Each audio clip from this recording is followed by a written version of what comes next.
The following podcast contains coarse language and adult themes.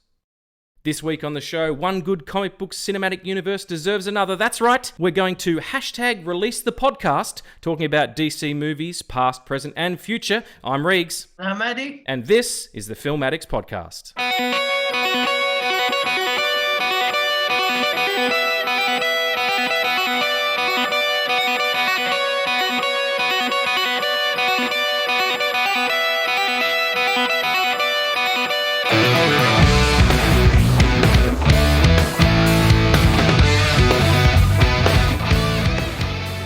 Hey folks, welcome back to the Film Addicts Podcast. Thank you so much for joining us again. Here with my good pal Aady. And as I said in the roundup there, we're going to be talking about the DC cinematic universe today.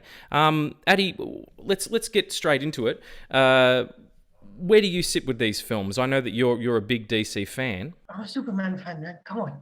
Yes. It's For all those who can't see read. this, he's currently wearing a black Superman top, and I'm very impressed.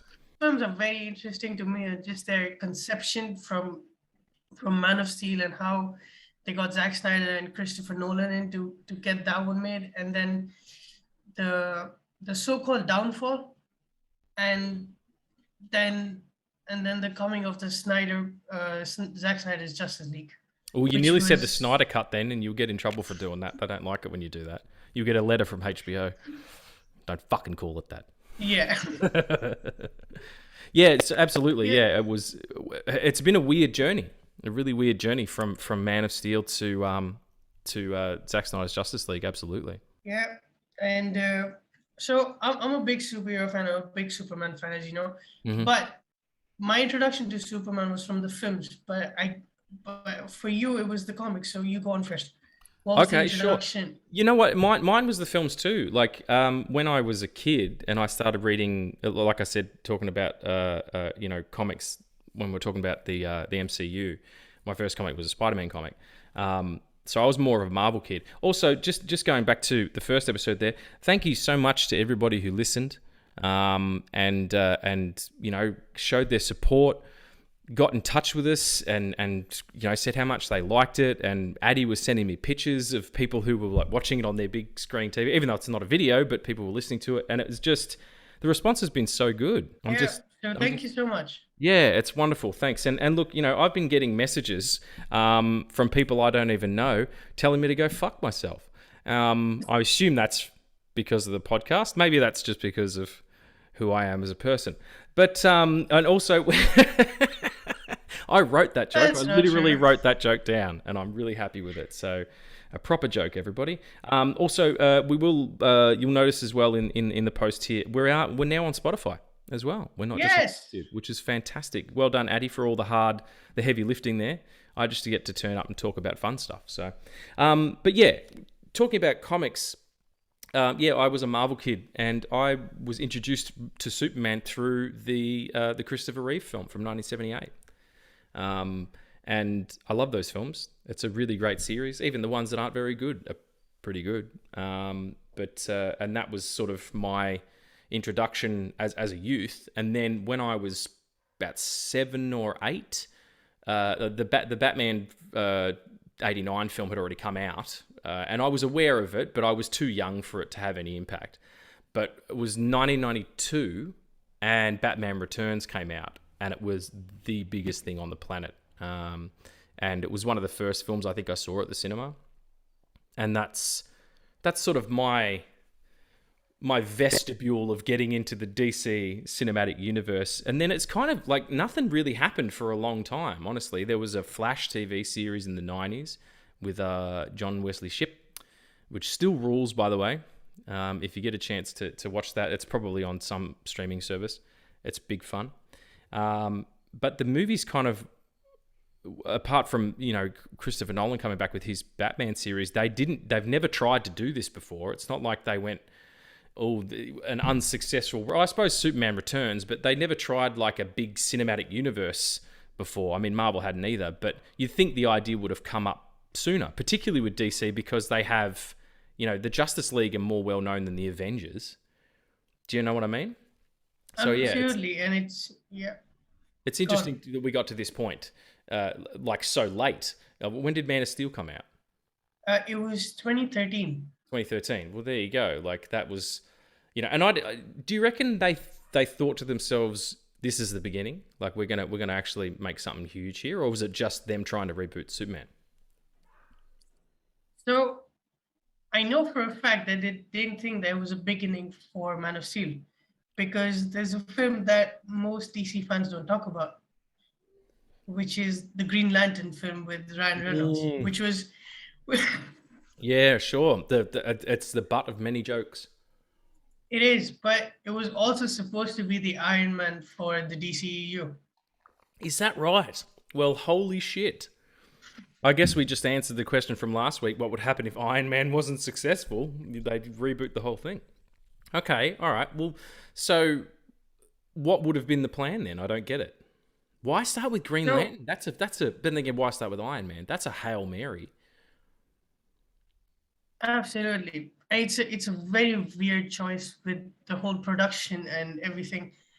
But as far as I can remember, they had a plan to bring in Superman while they were doing the Green Lantern film. So there was always a plan to have Superman again. I don't know if they wanted to just reboot, but it was 2011 when Green Lantern came out, I believe. Which was 1 year before the Avengers. Right.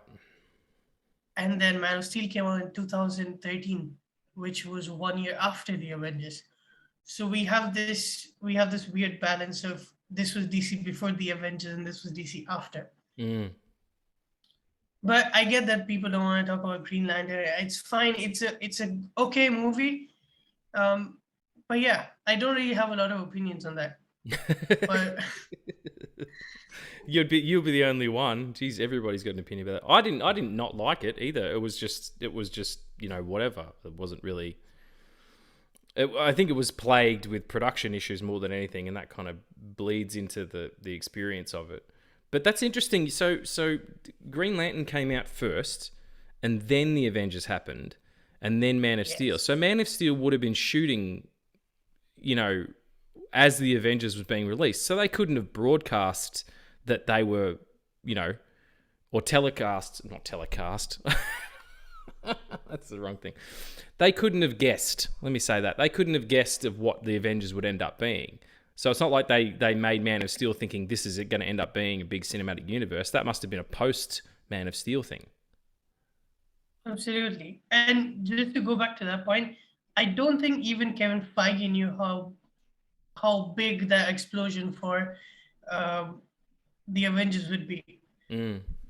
Because it was such a big risk. And I really miss that era of MCU. It's not an MCU episode. I just want to put it out there that I really miss that era where it was like the last really big risk they took was, I'd say, the Eternals, but that's another thing. I reckon it's probably the end of Infinity War. Oh yeah, for sure. But they already had a plan. Yeah, true. It's not like they were, not going to do anything. If they just had ended the cinematic universe there, it confused the shit out of everybody.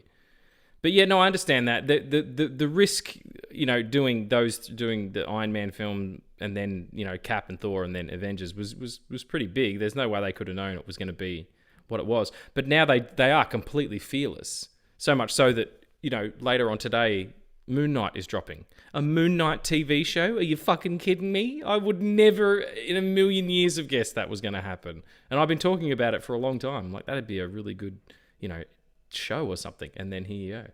But, yeah, so I guess my question is then, they get to the end of Man of Steel. It must do okay. Like, do you have any idea how much money it made?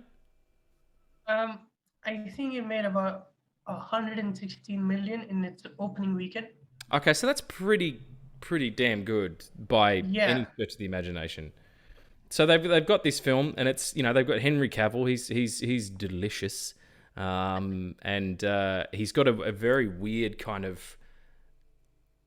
He looks a little bit like Christopher Reeve as well. He's a bit more built, but he's got a Christopher Reeve vibe about him, and it kind of works. And Zack's like, whether you like him or not, he's a hell of a filmmaker. Like, he puts them together well. It looks really good. I do still feel like the third act of that film's a bit tone deaf, in that you've got a romantic storyline playing out while there's 9/11 imagery everywhere, and dust and the decay and the detritus of Metropolis, and these two people are making out. It's a bit bloody odd and weird, but I do quite like that film, and come at me in the comments if you want to, but it's a big one for you, isn't it, Addie? That's your Superman. Yeah, Henry Cavill is my Superman, but my introduction to Superman was actually Superman Returns with Brandon Roth, I believe. Yeah. And I believe that was supposed to be the part for the continuation for Christopher Reeve movies, right? Well, not really. Well, yes, you're absolutely right. It wasn't part 4. It was supposed to be a retconned part 3. So they decided to completely ignore Superman 3 and Superman 4 with Christopher Reeve. So Superman 3 is the one with Richard Pryor, where he's a computer genius, and it fucking rules. I talk about it a lot. I love that movie. And number 4 was The Quest for Peace, which was the last film that Christopher Reeve did.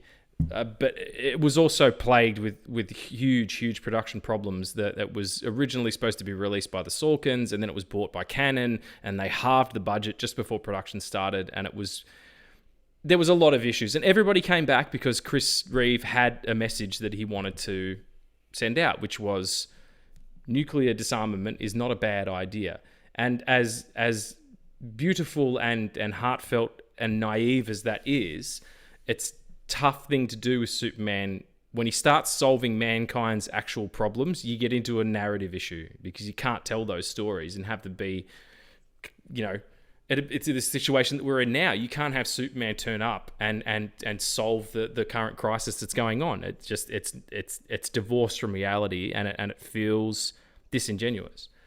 So I think that kind of had a bit of a failure. So they completely forgot about those two, and Bryan Singer and the writers were like, okay, let's just say, as if at the end of Superman 2,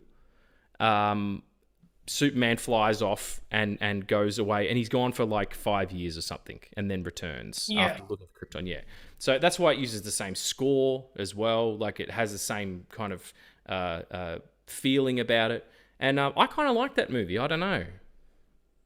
And I do too. You do as well, yeah. Until I watched Man of Steel in 2013, for me, if anyone ever said Superman, it was that image of Superman carrying the airplane like that and just landing it down slowly. Yep. That's the most Superman thing you can do. That is pretty Superman. Of all the Supermaning he does, that's the most. Yeah. You're absolutely right. Such a good representation of it. No, go for it. And that was the opening. Like, it's in the first 15 minutes of that film. I think so. I'm not very sure. It's pretty damn close. No, it is. It's because it's the first kind of thing that happens. Apart from everybody gets introduced, and then Lois is up there, and he's in the bar with Jimmy, and then away you go. It's a pretty impressive sequence. It also came at a time when this stuff wasn't as, I guess, like, the spectacle was still a big deal, because we didn't have all the Avengers movies yet. The only thing that had come out that had been huge spectacle-wise was Avatar, really, and that was a different thing altogether because it was fantasy.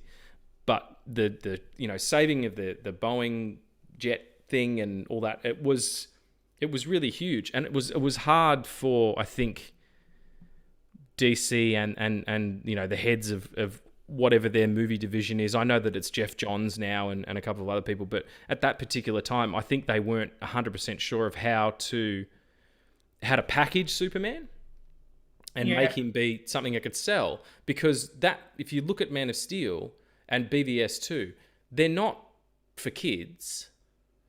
I don't think absolutely not. Yeah, I mean, you can sell toys for them, but I don't think it's, it's not morally incorrect or anything. It just feels weird because they're not, I don't think they're made for, people under 10.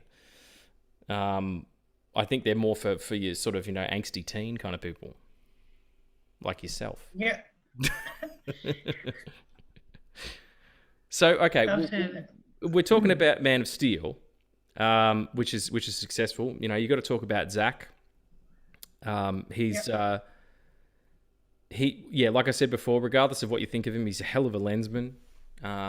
He does love movies, obviously, and he's a great tactician. Like, he's a really good cinematographer, and you know, he clearly understands the cinematic language to the point where he you know, up until recently, he always shot on film, single camera. He never did multi-camera shoots. You got to have a lot of balls to do that. You know, it's cinematic, like metaphoric balls, not, you know, manly balls, but balls to be like, I am so sure of what I'm doing, I don't even need to cover it with a second camera. That's pretty impressive. And I remember, like, just going back to Man of Steel, because I have to go back to Man of Steel. No, that's fine. We're gonna circle back lots. Yeah. I remember the first. Oh, what happened? It's gone dark where Addie is. It's like. Wait, give me 1 second. Did your light just light just went up. Yeah, I think so. So give me 1 second. That's right. It's gone tonight. All right, I'm just going to talk to the folks then. I'm just going to have a chat with them. So Addie's currently... This is what happens when you do podcasts and you don't go back and edit them in their entirety. You get to watch your friend fumble around in the dark like The Shadow. Now, that's a good movie. Is anybody out there who's seen The Shadow with Alec Baldwin? I know he's not very popular right now, but from the 90s, based on the old school radio show. Orson Welles did that as well. It was like a pulp novel thing. Really cool. It's cheap as, and it looks kind of dodgy, but if you get a chance, I would absolutely go back and check out The Shadow. Addie's just put his headphones back on, wondering why the fuck am I talking about The Shadow. That'll be good for you, because when you go back and listen to the recording when I send it through mixed later, you'll be like, when was he talking about The Shadow and what was I doing?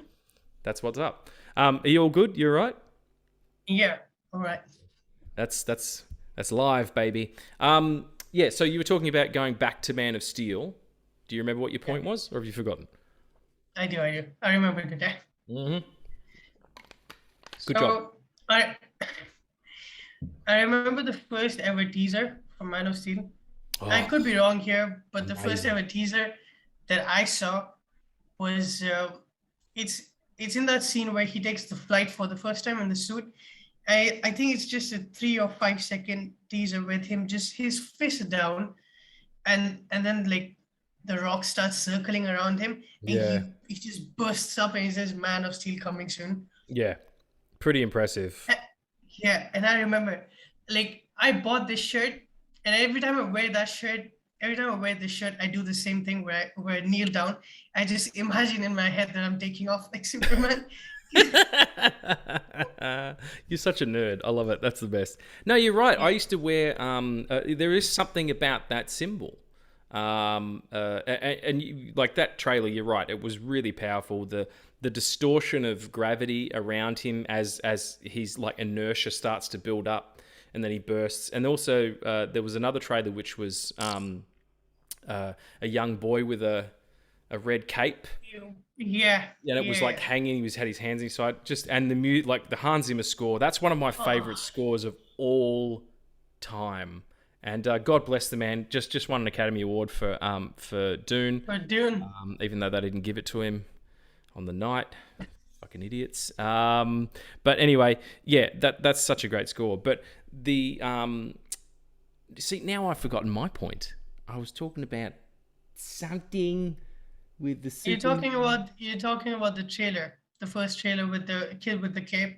Yeah, but before that, we were talking about you were talking about the trailer, and I had another point, but it's completely gone out of my head now. So, for those of you who can rewind, send me a text message in the future, or fucking whatever. I don't know.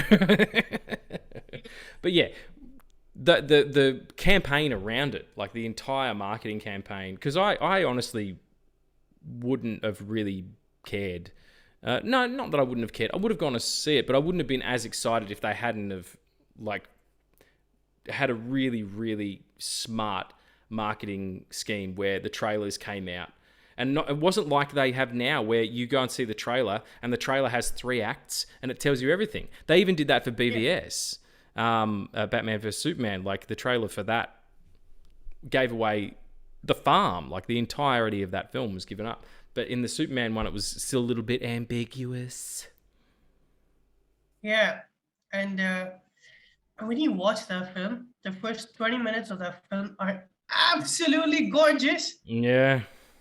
And it's Krypton and the destruction of Krypton. And to the people who haven't watched it, who I hope will now listen to this and go watch it, the Krypton in the Snyderverse is a mixture of Pandora from Avatar, Arrakis from Dune, and Tatooine from Star Wars.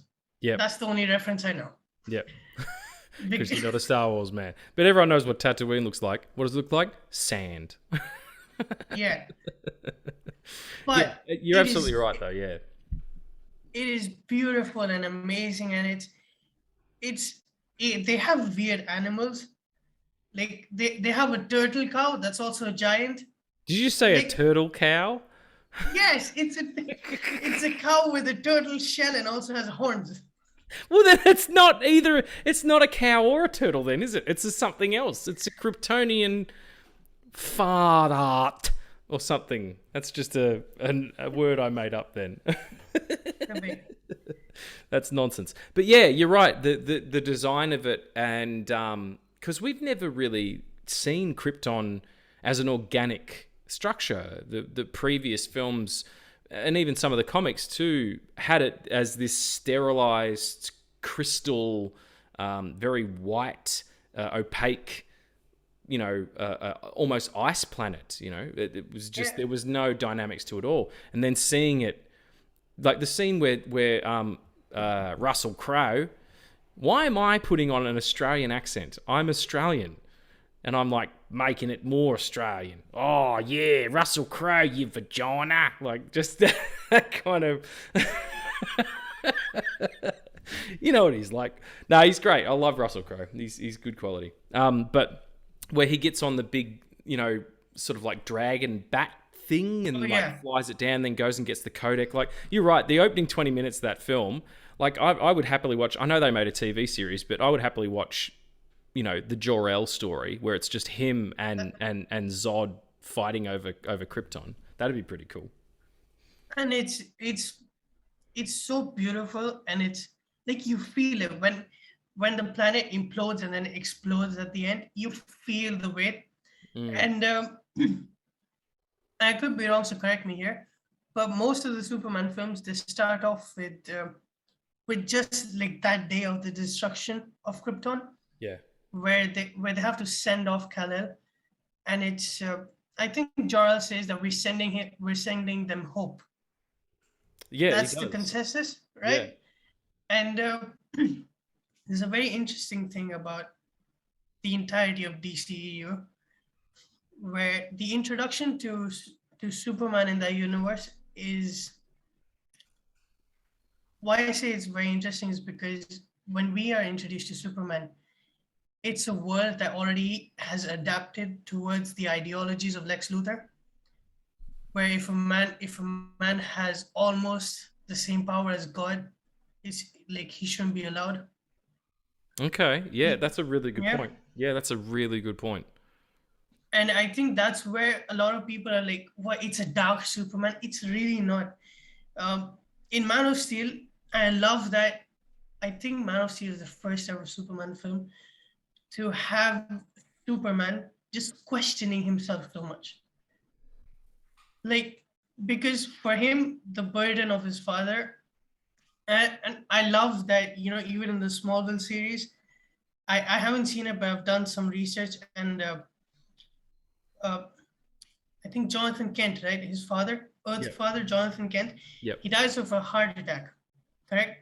I don't know about Smallville. He does in the original Superman movie from '78. Glenn Ford played him, and he has a heart attack when Clark is a teenager. So I assume that happens in Smallville at some point. I guess so. Dead dads, doesn't matter. Whatever. So it wasn't a tornado. That's the point. Yeah, I think people miss I think people miss that point that Zack was trying to make in that, because to me, Zack Snyder, what he does is he takes these epic stories from the comics and he puts it in his head, and that's where he makes all of it. Like, if you see Man of Steel, right? It's a it's an origin story of a person who's trying to let go of his burden, because for most of that film he feels that he could have saved himself for being the way that he is, because if he wasn't the way that he is, he would have saved his father Okay, yeah. from that tornado. Yep. And I think that scene where Jonathan Kent in Man of Steel dies, or just washes away, dies from the tornado. From a tornado, yeah. He got Yeah. he got whooshed away. That's what happens when you get hit by a tornado. That's exactly the word. Ridiculous. But I understand what you're saying. Yeah. So yeah, that scene for me, it represents what his whole life will be after that. That, because moments before that scene, he's fighting with his father, saying that, why am I even listening to you? You're not even my father. Yeah. And Which is such a and dick move. it's like it's one of the last things he said to him. Yeah. Brutal. And it's Kevin Costner just doing that and just telling him not to come, because it's true that if the world knows that he exists, it will never be the same. And it's very, very beautifully put, again, by Kevin Costner, saying, people are afraid of the things that they don't understand. Yeah. And I think it was a very conscious decision of not having Jonathan Kent die of a heart attack, but die protecting the secret of his son. And it's sort of like a passing of torch, that I protected you for so long, but now you have to do it. Yep. And then he lives with that. So even in Zack Snyder's Justice League, where we have that scene, where we get to that. But yeah. It's such a beautiful point to make, because I honestly hadn't thought of it like that. I thought it was just it's a great place to have drama.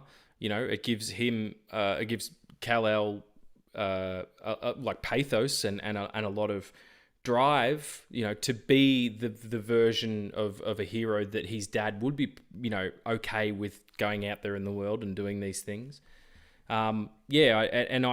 The dramatics of having him die in a fucking it's because Superman can't. It's the one part that makes me cry every single time in Superman 78, where he's at the graveyard with his mum, with Martha, and we'll get to that.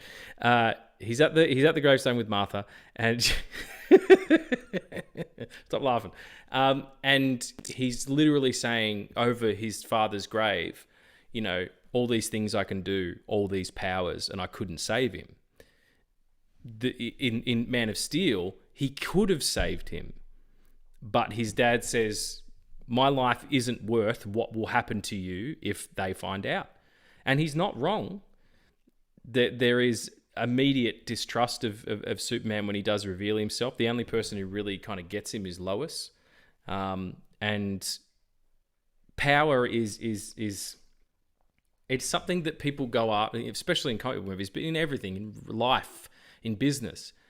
Power is something that you try to acquire to make you invulnerable to whatever it is, whether it happens to be, some sort of like takeover, or if it's, financial strife, or if it's just you versus the other guy.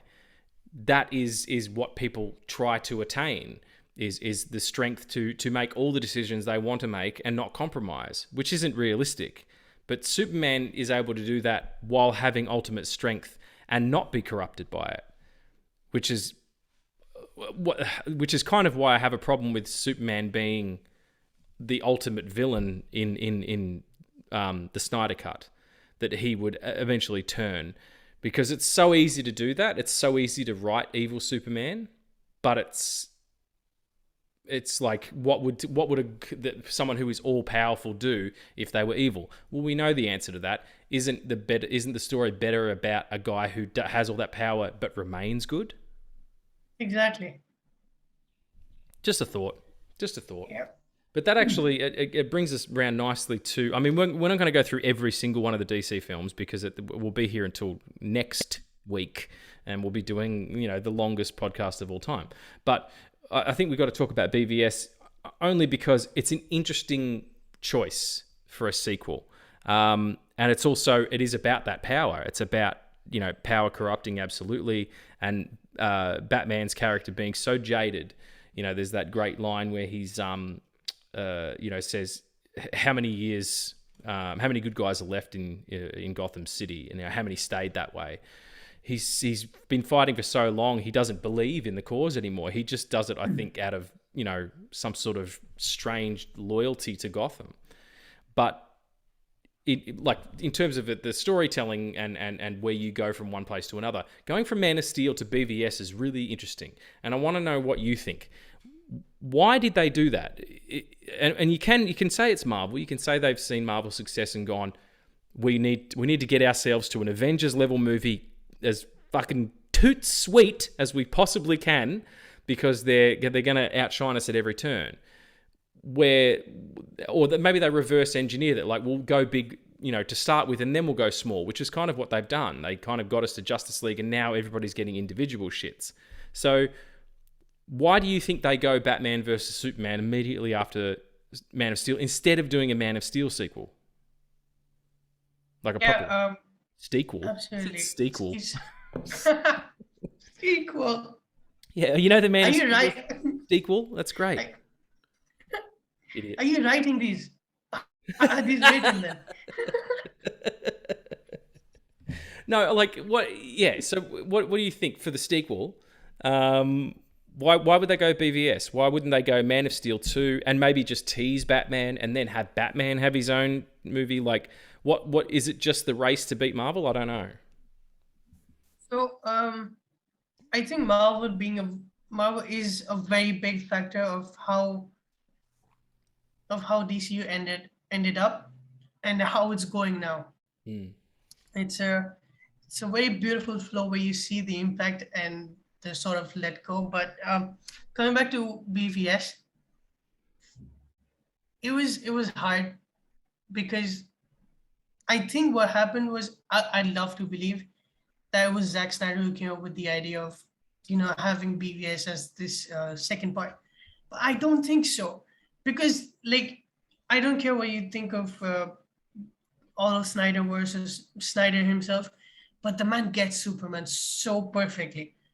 Like, he gets it.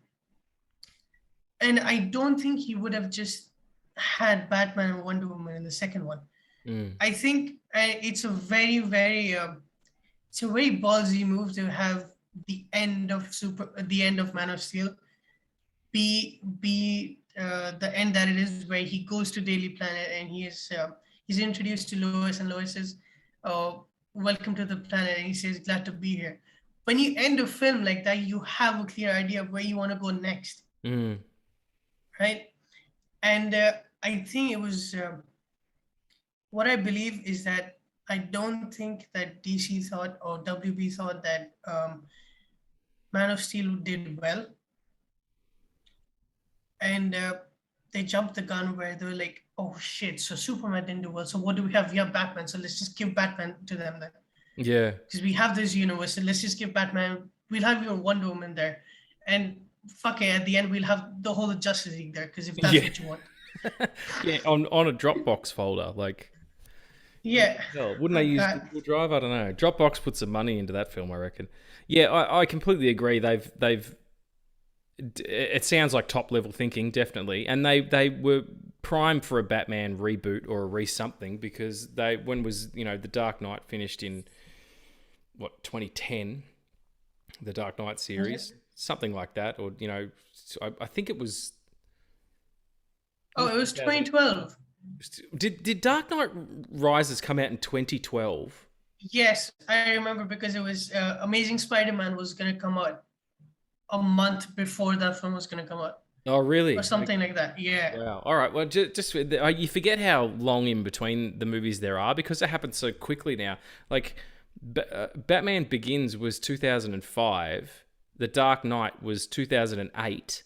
And then you're saying Rises was 2012 because Nolan went off and made another movie in between those. But now Yeah. they happen with such frequency that you don't imagine that being the case. So yeah. Anyway, that's beside the point. Yeah, I think they've got Batman, and then the amazing stunt casting of Ben Affleck. I mean, say what you will about Ben Affleck, but he's always done the chef's kiss to the Ben Affleck. I love me some Ben Affleck too. I honestly do think that he's one of the most underrated actors of his generation. He's also an amazing film director. He hasn't directed a film in a while. The last thing he did was Live by Night, which I think's really good. I enjoy that film a lot, but it just didn't get any play because he, at the time when it was getting released, he had accepted the role of Batman. So of course that's going to take all the press. But yeah, regardless of whether you like him or not, you can't say it wasn't a phenomenon. Batfleck. I mean, Come on. it's crazy. It's absolutely crazy that that's where we ended up. And I do think he's great. He's a bigger Batman. He's a tall guy. He's like 6'6" or something, or 6'4". He kind of felt the way that the people talk about those Arkham games. Oh yeah. It's very much that feel, which I think, well, I dig it. I dig it a lot. Yeah. And I think the introduction to him, or just like the first look of when Batfleck came out, was just him. It's so weird because the first look that we got, Robert Pattinson as the Batman, is him looking down with the Batmobile by his side, and it's exactly what Batfleck did. It was him looking down with that. That suit is so huge, and he's so huge in that. It's just him. Yeah. He's just a big guy. Yeah, you see him when he's doing the CrossFit training and that, which is a sequence I've rewound many times. That guy is beautiful. My God, no, seriously, what a specimen! Like, I don't care. You could be any sexual denomination you want. You cannot deny that he is in remarkable shape. And to get there at his age with his history is impressive. And I know because I work out all the time and I don't look like that at all. So props to him for getting in Batman condition. These aren't that costume he wears is obviously sculpted and molded, but that's him in it. He's just looking big the same way that Cavill is. They're just putting stuff on. And I think I love the design, the smaller ears, the longer front of the cowl. And, that sequence in BVS where he rescues Martha, goes in and takes out like 16 dudes all at once. And he's literally fighting like 3 guys at once. That's Batman. That's Batman. And I enjoyed The Batman with Robert Pattinson. You can check my review on the Stitch Up. I really liked it. But, that's a young Batman. He hasn't been fighting for 20 years. He's not... This is the Batman from The Dark Knight Returns. The guy who says, from this position, there are 3 ways I can take this opponent out. 2 of them will cripple him and 1 of them will kill him. And makes that decision in a split second, and takes out a bunch of dudes at the same time. Really, really cool. Like, you can't mistake it. That scene is baller. And I feel like Ben Affleck's Batman is through all the Batmans that we've had in the 2000s era. I'm not going to go back to the 1980 version, but the 2000s, because I know that's your Batman, right? Because Michael Keaton is your Batman. Well, yeah, because we've talked about it before. Batman Returns is my favorite superhero movie. I love it so much. And yes, Michael Keaton is in that. But my actual Batman, like when I read a Batman comic, and if those of you who follow the Stitch Up with Regs on Instagram will know that I read comics every single day. In the morning when I get up, cup of coffee and a comic. And a lot of the time it's DC stuff because that's what I dig, DC and Vertigo shit. And I read a lot of Batman comics. And it doesn't matter what era or when I'm reading it or who the writer is, when I read it, I hear Kevin Conroy's voice in my head from the Batman animated series from the early 90s. He is my Batman. And that's, that series is sort of more for me than even the movies are. But you were saying, like, talking about the Batmans apart from Keaton. Yeah, apart from Keaton's Batman, I think Ben Affleck's Batman is the most experienced, and I think people might go off in the comments. Go on. Fuck them. Doesn't matter. No, don't fuck them. That's we love our listeners. I'm only joking. I feel like Ben Affleck's Batman is the most strongest of all. Like physically, you mean? I think physically, and also just the way he fights. Yeah. And the way he goes about. Like, could you imagine it in like a million years you'd get a montage of Batman training to fight Superman? Like, that's come on. So true. That's so true. Literally building weaponry, like kryptonite-based weaponry, while hitting a tire with a mallet, shirtless. Yeah. That's the most important part. Yeah. And he's also not just that, being physically strong. He's kind of, even though he's broken down, and he probably drinks a bit too much, and he's very jaded and stuff. He's still doing it. He's still out there every night, punching people in their necks and taking on the worst of the worst.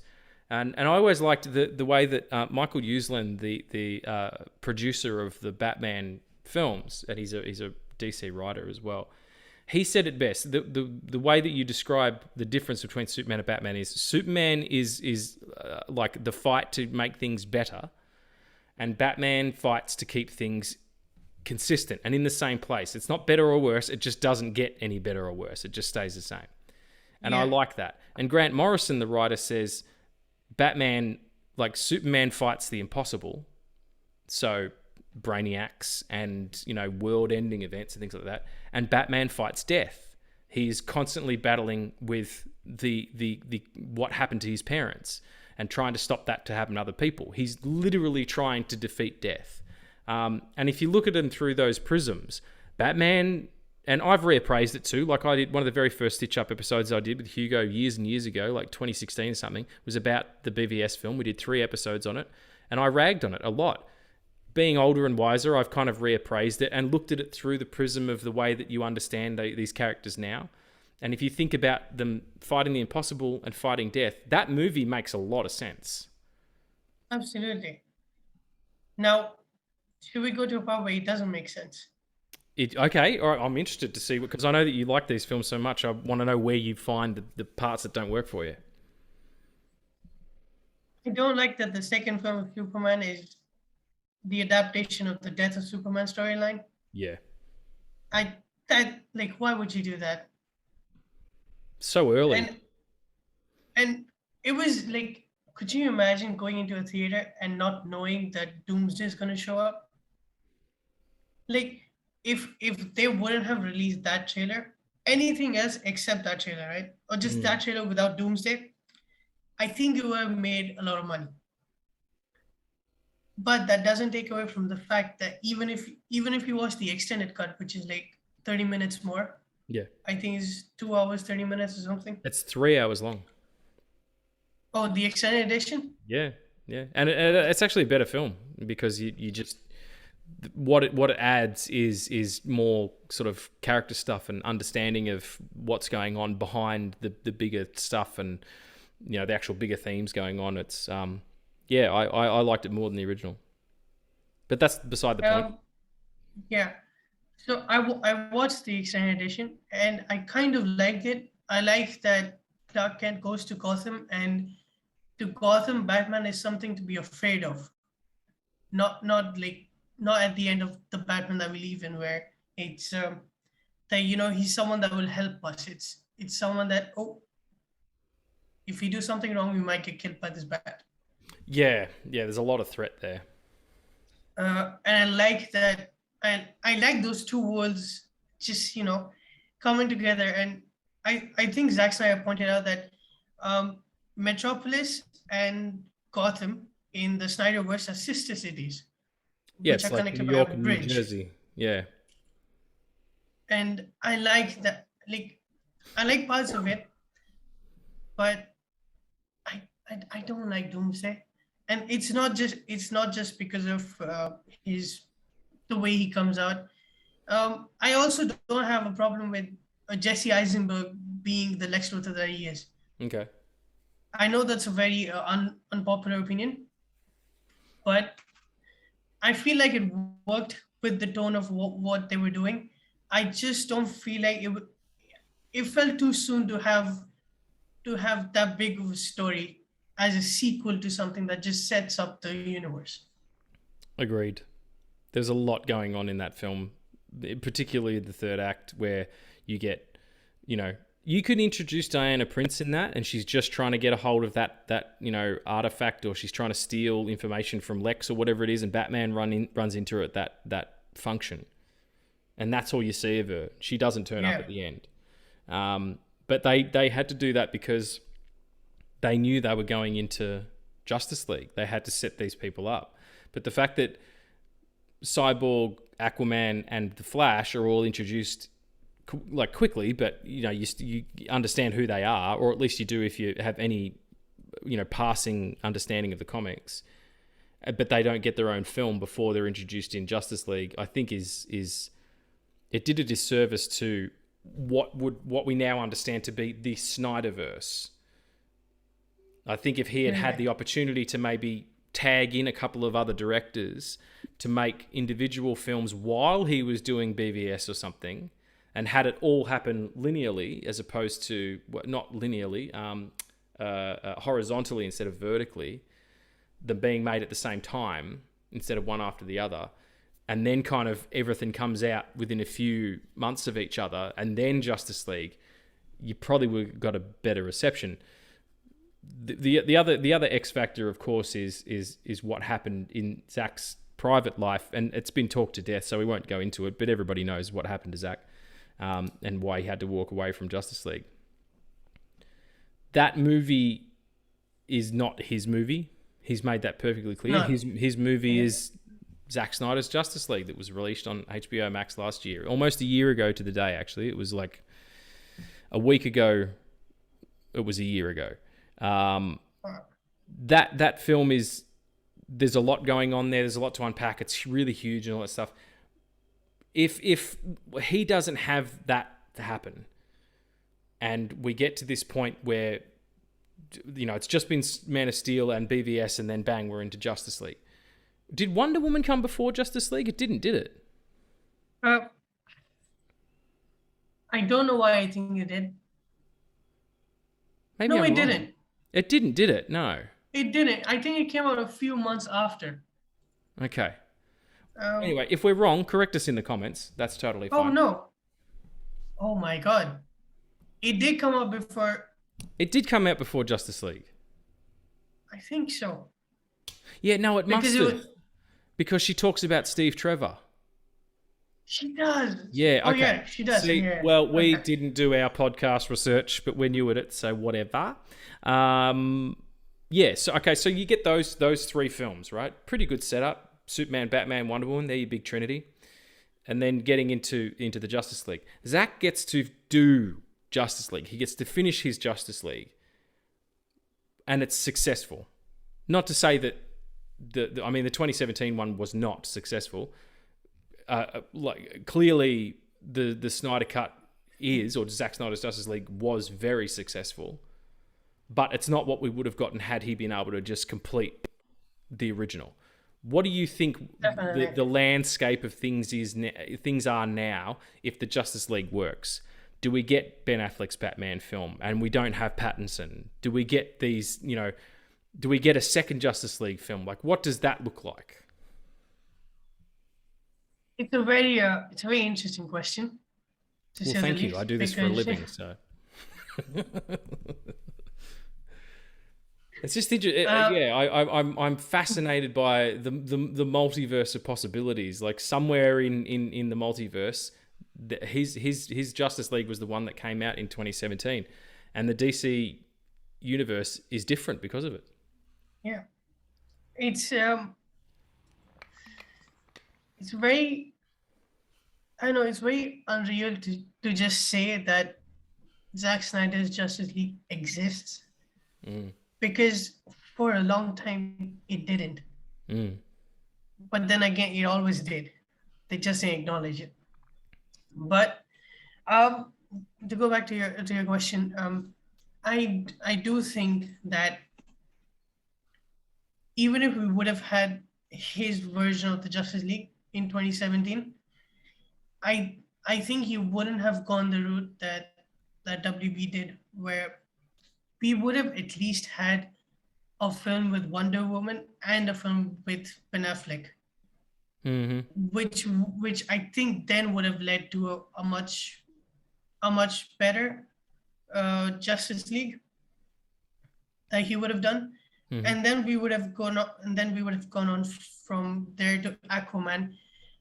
But I also don't think that if Zack Snyder's Justice League, or his version of the Justice League, was released in 2017, I don't think in that world a film like Shazam exists in the No. DCEU. Yeah, you kind of stole my point from me.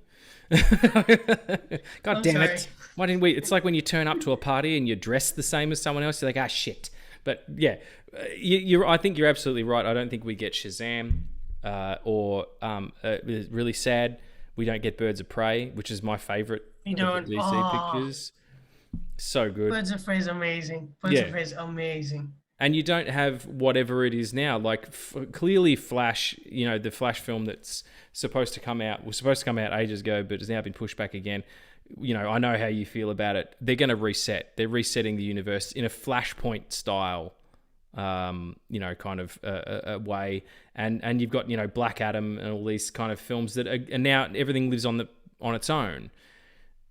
My question that I asked you about what would happen if Zack's Justice League had have worked is and you answered it perfectly, is you would get another Wonder Woman picture that wouldn't be 1984. It'd be whatever it is, and they would all lead to Justice League in a really great way, the way that the comics do. When there's a big Crisis on Infinite Earths, which I just finished reading, the outside of those, there is shit going on in individual titles that isn't in those 12 issues of what's happening in the world or how people are experiencing it.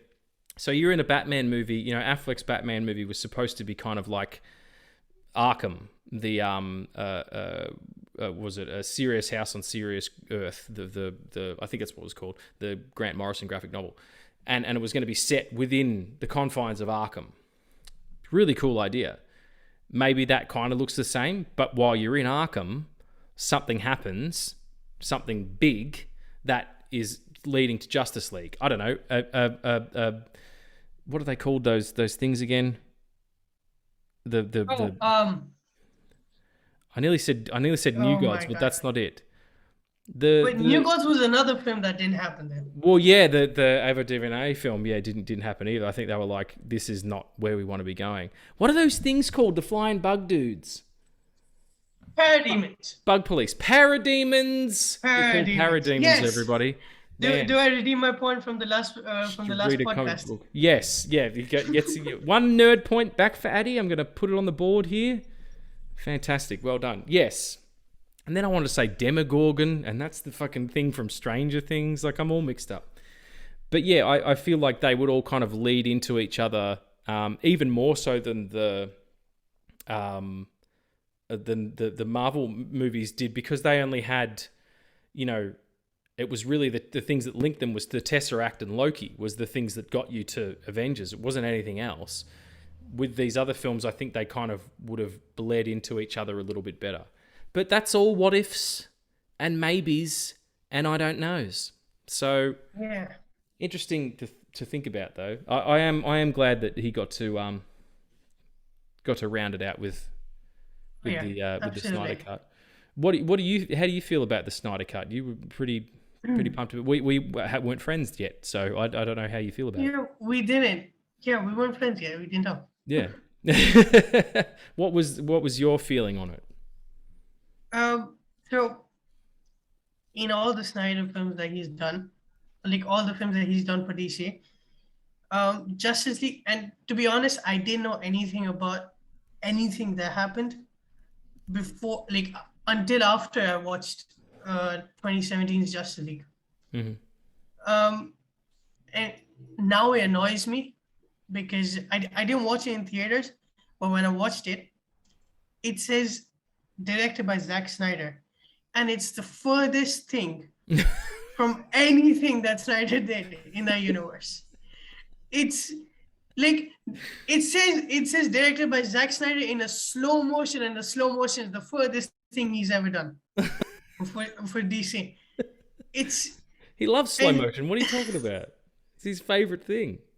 I know, but it's not him, is it? No, that scene different. does not exist. No. That scene does not exist, and good God, you should I really wish in some ways that this was a video podcast, because Addie's face, the turmoil on the poor dude, he just it looks like you've just been told that you've both got to move house and go by boat to another dimension. Like it's the strain that this is putting on your mind. You're right though. I get it. I totally get it. Being the fan that you are of Zack Snyder and what he produced, you cannot say that film is his. The only thing that even remotely survives is the aesthetic, in that they had to match it. And in some ways that didn't happen because just because the costumes look the same. It's the same actors. They have the basic same cinematography going on, even though for some reason they decided the sky needed to be pink. Because in the Snyder cut, it's like just a blue sky. But in the 2017, they're like, nah, we gotta make it pink. Why? Because we're gonna go from bright blue to sort of pink, and then to full on red. Yeah, that's absolutely right. Like if you've ever been into a red room, which is where you develop photos that you take on film cameras, it's dark that room, but dark room. Sorry, not a red room. That's where the Black Widow was trained. We're not doing the MCU this episode. For goddamn, I'm sorry. Get with it. I watched an episode of Haunting of Hill House again last night, and it was the red room, so that came in my mind. Oh right, okay, that's fair. I haven't seen that show. Is it good? Oh God, it's amazing, dude. I'll talk to you about that after the podcast. We'll talk about it after. No one wants to hear about that. This is DC. Come on. Yeah. When you're in a dark room, they've got the red light. That's the non-affectant to the actual chemicals. Yeah. And it's that, but like the whole of the third act. Yeah. Well, I don't know. Maybe what's his name? See, now I'm getting names. It's not Desard. Steppenwolf. Steppenwolf. Oh God. Kick your elbows. Sorry. Yeah.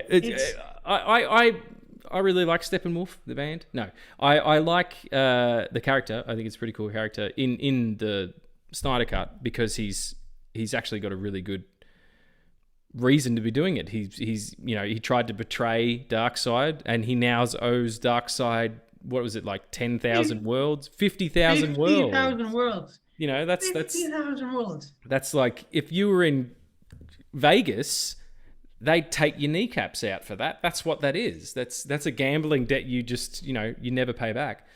But yeah, maybe he was just in Joss Whedon's, or the 2017 version.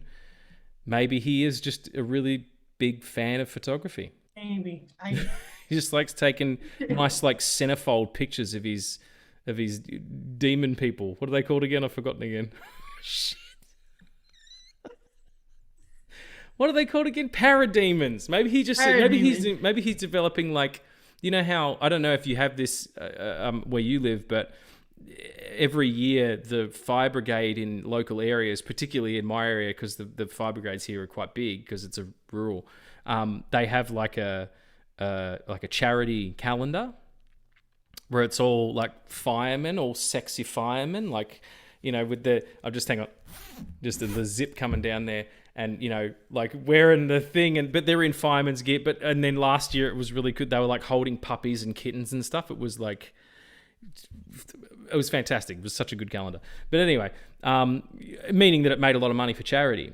But like maybe that's what he's doing in wherever it was in the Soviet Union or whatever, where he had this nuclear fallout thing. He's just taking sexy pictures of his demon people and putting together a nice calendar for back on the home world.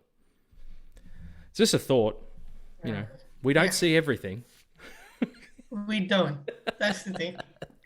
Thank you for humouring my ridiculous rant then that had no through line at all. Oh, Christ. Here we are. Sorry, what were you saying? I'm glad that we didn't see everything that Joss Whedon did. No, what do you mean? I don't think that's everything that he did. I think he just punched in stuff from what he reshot to what I think made sense to him. Mm-hmm. If you watch Man of Steel and you watch BVS and just get rid of all the opinions of the world, because the world seems to have a lot of opinions about these films. They have a lot of opinions about everything. Yeah, but these films are like, anyway. So if you just watch those two films, it's here to there. Like, what am I supposed to say here? I don't know. Yeah. Okay. You have a point. I know. There's a point there somewhere. Yeah. So if you watch Man of Steel and you watch BVS, there's a certain tone there, and it's consistent. No matter what the story is, and no matter like how people talk, there's a tone there that's there, and it's fully Snyder. And you see that when you watch the theatrical version of the Justice League, it's a full-on betrayal. It's like it's such a big betrayal that it breaks your heart. Like, what? Why? Where? Just there's so many questions. Ooh, yeah, I get it. Yeah, do you think when you say betrayal, do you mean like Warner Brothers? Because they had to finish this picture, they'd invested so much into it. Absolutely. But to have it be then almost reverse engineered and come out a shadow of what it would have actually been, and we didn't get to see that either because it's not the Snyder cut. That's something else entirely. Do you think is it Warner Brothers who I'm not placing blame on around, but do you think they're the people who made the decisions? I think so, and again, I'm not blaming anyone here. Because see, when you're as big as WB and you have a big property like Justice League coming out, you have to finish it by hook or by crook. So I don't blame them for getting the guy who did the two Avengers films to do like on page and like on fucking headlines. It sounds amazing. The guy who did the first Avengers film is doing a Justice League film. It fits. But if you see Man of Steel and you see BVS, it doesn't at all. And that's the thing where I think even Zack Snyder himself said that the only conversation that Joss Whedon has had with Zack Snyder is that he said sorry for your loss when unfortunately his daughter died. That's the only conversation they both have ever had. And when you see that film, it's so far away from. It takes away so much, because even someone like the Flash in that film is so annoying at times. Really, what makes you say that? I can't even start with the Ezra Miller of it all.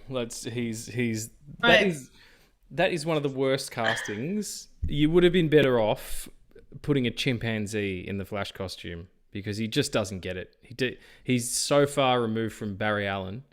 And the other thing that's really weird about it as well is how the fuck did he get his powers?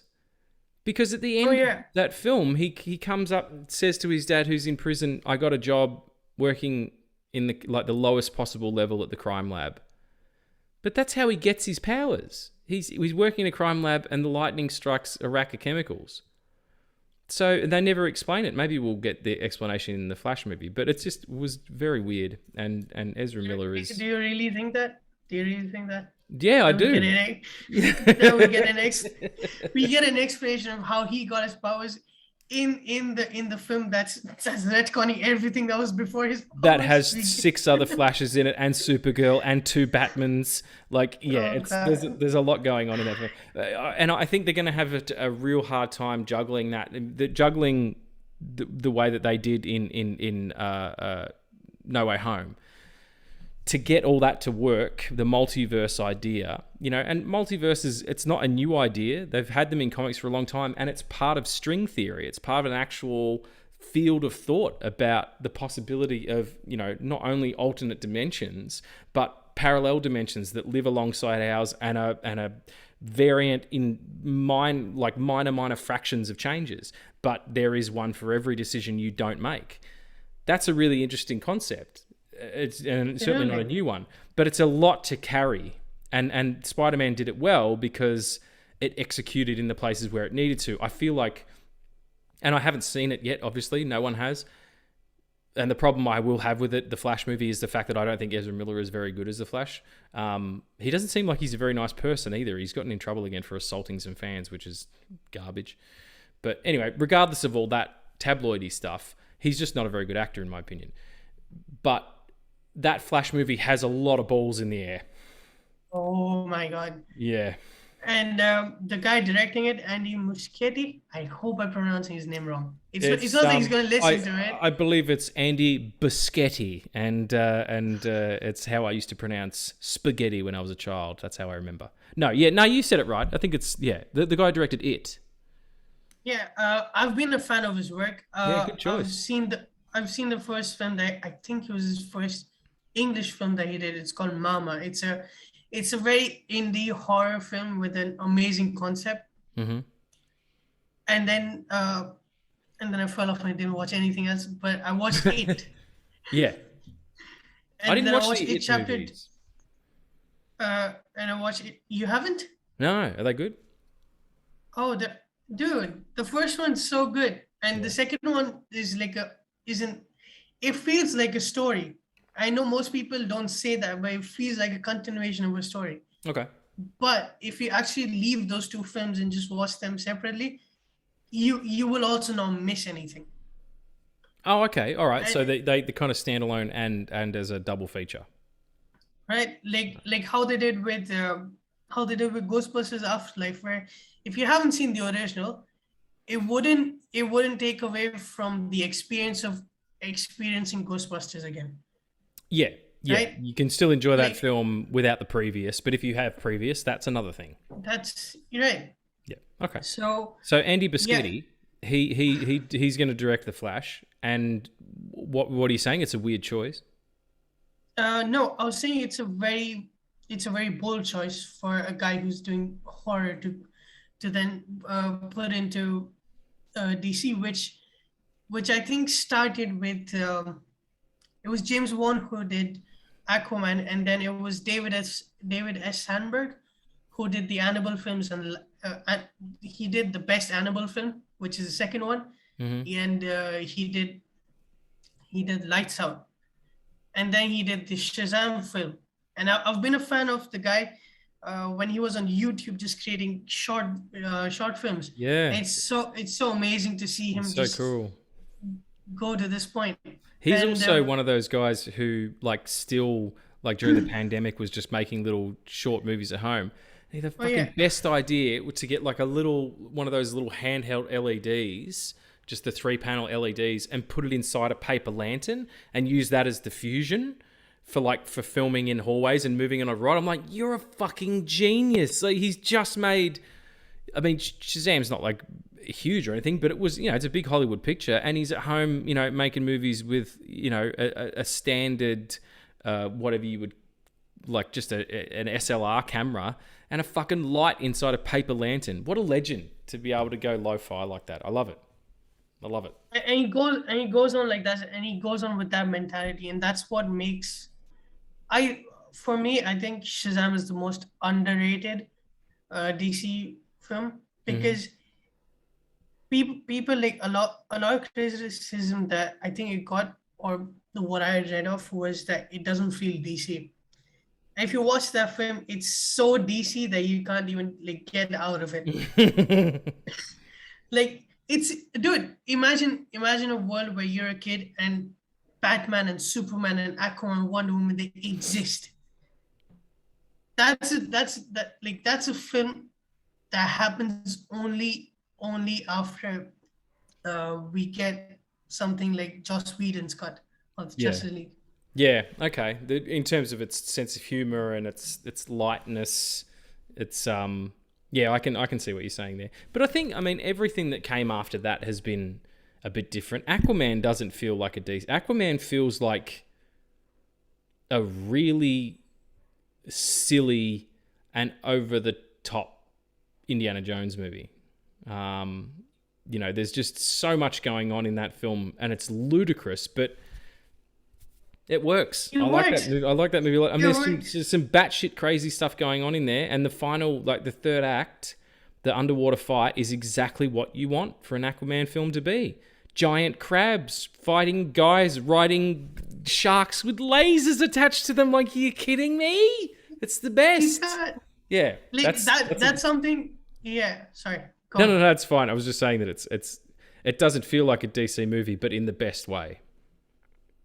Absolutely, and that's what you want, right? And I want to ask you a question, which is a callback to your 3-part Zack Snyder's Justice League video with Hugo. Has he seen Aquaman yet? I don't know, actually. We started, we did some shooting like 2 weeks ago or 3 weeks ago for a new show that we're doing called The Dystopian Disco, and where we talk about movies that are like set in dystopias and how true to life they are compared to where we are now. And we were talking about it, but we were talking about those episodes and how they've been very popular. But I didn't ask him. about the Aquamans. I need to. I'm going to have to send him a text. He's a very busy guy. Like, he's a scholar, and he's got 2 children, and I don't know what else he does. Maybe he weaves baskets. I have no idea, but he does seem busy.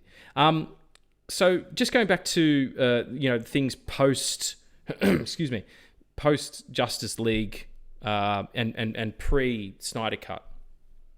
Won't get into it too much.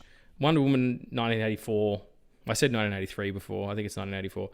It's not a great movie. There's some real issues there. The Suicide Squad movies, the first ones, like, was trying to play in Snyderland, and it couldn't. I don't think it had the acumen. And it felt like kind of a knee-jerk reaction. Like, we've got this cast, and what do we do? Yeah, we need to do everything, and so much so that it feels really fucking muddled. And then there was a little course correction going on. I feel like they were like, okay, let's make these connected in the sense that they live in the same universe, but they don't have to feel the same. Marvel doesn't do that. Marvel has, like, they're all over the shop when it comes to genre. I mean, they all kind of look alike, but they've got a heist movie or a space opera or a political thriller or a Shakespearean drama, those kind of things. And so they shifted, and then you do get Shazam. Shazam's a coming of age movie. It's like, it is. Yeah. And it's so perfectly done with so much heart and soul in it. It's big fun too. Like it's seeing those, and it's the ultimate story for children as well, in the sense that it's wish fulfillment. Every kid on Earth, including the big kid in me right now, wishes they had superpowers, wishes that there was some magical word they could say to get them out of whatever trouble they happen to be in at that particular time. Imagine if you could go through the dictionary and find the right word, and all of a sudden you're able to, control lightning. It's such a beautiful metaphor for the inability to quantify aging, and also maintaining some semblance of wisdom, because those two things don't necessarily go hand in hand. I think it's really good, and I like the guy who plays Shazam. What's his name? Zack.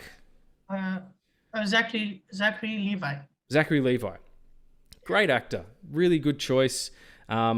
is doing kind of like there's a bit of Deadpool going on there, a bit of Ryan Reynolds, but not so extreme. He's just he sounds like a kid. He does. In a grown-up's that's body. The selling point. That's the selling point, right? Yeah. And I love that ending. I love that ending where he's like, say my name, and they all say Billy. And Yeah. like, no, say the name that I did. Yeah.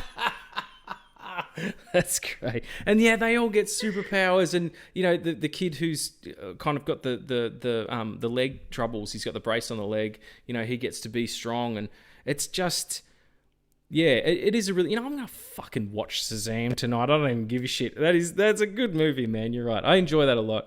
And Aquaman, like we talked about, that's super fun. James Wan's got such a great sense of humor, and he's got a really big. He's a big ideas man. Like there's some really interesting set pieces, and he's a master of action. He just controls the frame in a way that I don't think any other filmmaker has been able to in these series. And my personal favorite, I just want to talk about it really quickly, is Birds of Prey. We mentioned it before. You are too? Yeah, it's just... I love it. It's so good. It's narratively really interesting. Margot Robbie's an absolute treat. She finally gets to do something with the character. Roman Sionis is the perfect villain for a female superhero group. He's so disgusting and so creepy and so like closeted and weird and but funny and threatening. And then, spoiler alert, he gets blown up into chunks, at the end, which is hilarious. And it's so good. And at the end, she's still a bad guy at the end. She fucks off with the jewels. So it's great tone, really great representation in a genre of film that hasn't been very kind to women. And I don't just mean underrepresented. I also mean that even in the comic books, particularly where I was growing up in the 90s, the representation of women in comics was skewed by a male gaze, to say the least. If you look at costumes and just drawing style and things like that, like the reality around them is crazy.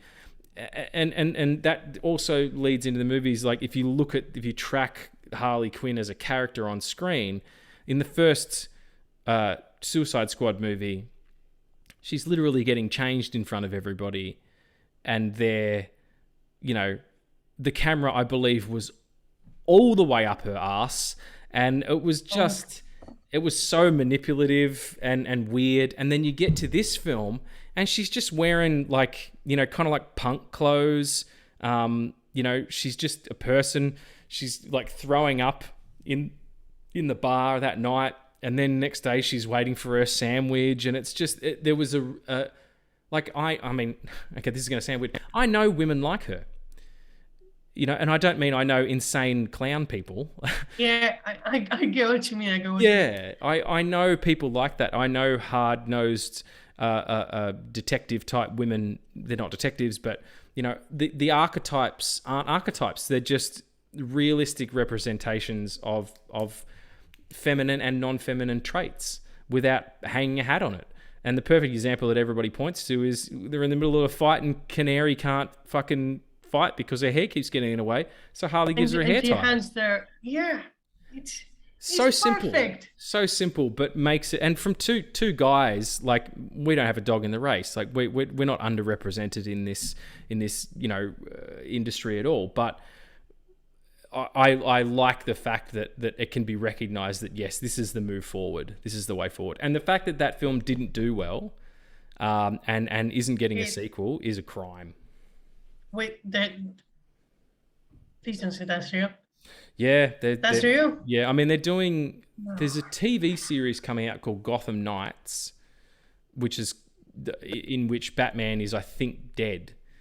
And that's going to kind of absorb some of the characters as well. And then you're also getting the Batgirl movie and stuff like that. But as far as I understand, that the Birds of Prey movie is not going to be sequelized. Harley might turn up in other things. Yeah, I mean, she turned up in The Suicide Squad, which is also fine. Of course. But Okay. that, for me, that film felt so fresh and like this, like for me, like that was the film that like, okay, if this is where DC is going, I'm fully on board. Mm. If this is how they go and move forward, I love it. What a shame! What a shame that that film's not getting a sequel. Yeah. That breaks me. It's. I mean, it's nice sometimes when things live on their own, but I do feel like there were more stories to be told with those characters, not just Harley and Cassandra Cain, but with the Birds of Prey, Renee Montoya and Huntress and the Canary, Black Canary. Is it the Black Canary or is she just the Canary? Yeah, I think I think comic name is Black Canary. I think in the film she's just called She's just Canary. Canary, isn't she? Yeah, she's got the I screen. think so. Yeah, that they're all that's all very interesting, but I guess they're going other places. I wasn't a massive fan of the Suicide Squad. It was fine, I enjoyed it. It felt on occasion like someone. I know James Gunn wrote and directed it, but it sounded like someone trying to write like James Gunn. It was James Gunnanese, but then that led to and this might be another conversation. The Peacemaker series is fantastic. Like that's one of the best shows that's come out of any of this stuff. And they're doing a lot of shows now. The Batman's spawning some things, and a lot of stuff's going straight to HBO Max. And Marvel have had their success on Disney Plus doing their own shows, so clearly that the model works. But Peacemaker was just so great, and he was the standout character in that. So I'll be interested to see where that all ends up. Yeah. I just wanna like talk a bit more about the pre Snyderverse. Or, like, No, how dare you? What do you think this is a podcast? No, it's fine. We should talk about that. Absolutely. Yeah, I feel like it was good on WB to finally acknowledge what they did wrong, because a lot of people don't do that, and I don't blame WB for anything, but man, when you see Zack Snyder's Justice League, you understand why Ray Fisher was so pissed for so many years. And you understand, like, for me, that in that film, Ray Fisher gives the best performance, and it's his film. Yeah, it really is. And when you go from that to what we saw in 2017, it's very heartbreaking. And you feel the guy's anger. Yeah, well, just in performance, and it's a shame too, because he's a good young actor. He's got a great voice. It would have been interesting to see where he would go with that, but it seems like he's kind of lost whatever love he had for the craft because of the experience he had. And everybody's come out and said, I mean, we're not going to go into that. Like I said, I'm kind of, particularly after everything that happened at the Oscars, I'm kind of sick of tabloid nonsense at the moment. But just, to talk about the effect it had on actors, Ben Affleck also said in a recent interview it was the worst acting experience of his life, having to do those reshoots for Justice League. Gal Gadot's come out and said that it was the horrible environment. It's it's a shame that it's we're all just making believe here. It shouldn't be this hard on people. So I feel bad for Ray. I hope he finds another project to give him some joy again for what he does very, very well as a professional. Certainly. And I feel like where we are right now in March or the end of March of 2022 with DC, I feel kind of, it's a universe where we have seen the Batman and it's come out. I feel kind of safe, or I think safe is a strong word. That's adorable. That's the cutest thing ever. I feel safe now that the Batman's come out. I feel like we're all going to be okay. Because the Batman, and he's going to save us, which is ridiculous because, spoilers, if you've seen that movie, he doesn't save shit. He actually gets into quite a bit of trouble. We'll have to make sure there's a spoiler warning at the start of this. But yeah, no, I understand. You feel you like you can breathe a little bit easier. Like maybe the ship is in good hands again. Yeah, I feel very hopeful, to say the Yeah, least. yeah, that's great. For I think there are a few things that still break my heart, and I wrote a lot about just saying goodbye to, because for me Snyderverse is the Justice League that I grew up with. Mm-hmm. It always will be like those characters. Like if I pick up a Batman comic, if I read something from a Superman comic, it's it's Henry Cavill's voice that I hear, it's Ben Affleck's voice that I hear, Mm-hmm. and I feel like if I have that now with that universe, I win, and I don't care about anyone who says that it's a shame that we're not getting a sequel or anything, because I don't think the releasing the Snyder Cut was about getting a sequel or not. It was always about giving Zack Snyder the justice that he deserved. That and Ironically. giving the ironically, Yeah, you're and absolutely right. Yeah. and I'm absolutely fine with him not continuing, because he stated in interviews that he wants to move on, and of course, who wouldn't, not right? Mm. Like it's a film that means so much to him that nobody can ever imagine. Like that's something that he bears with him, right? And for us to finally see it was just a dream come true. Mm. And I have immense love and immense respect for James Gunn and David S. Sandberg, who set their films in that universe that was created by him. Because even if he's not there for DC anymore, I think he still did produce Wonder Woman 1984, but I don't know how much he was involved in. Mm. But um, spoilers for the last episode of Peacemaker, when Justice League shows up. It's his Justice League, and It is. Yeah. there's Yeah. and it's something that was a relief.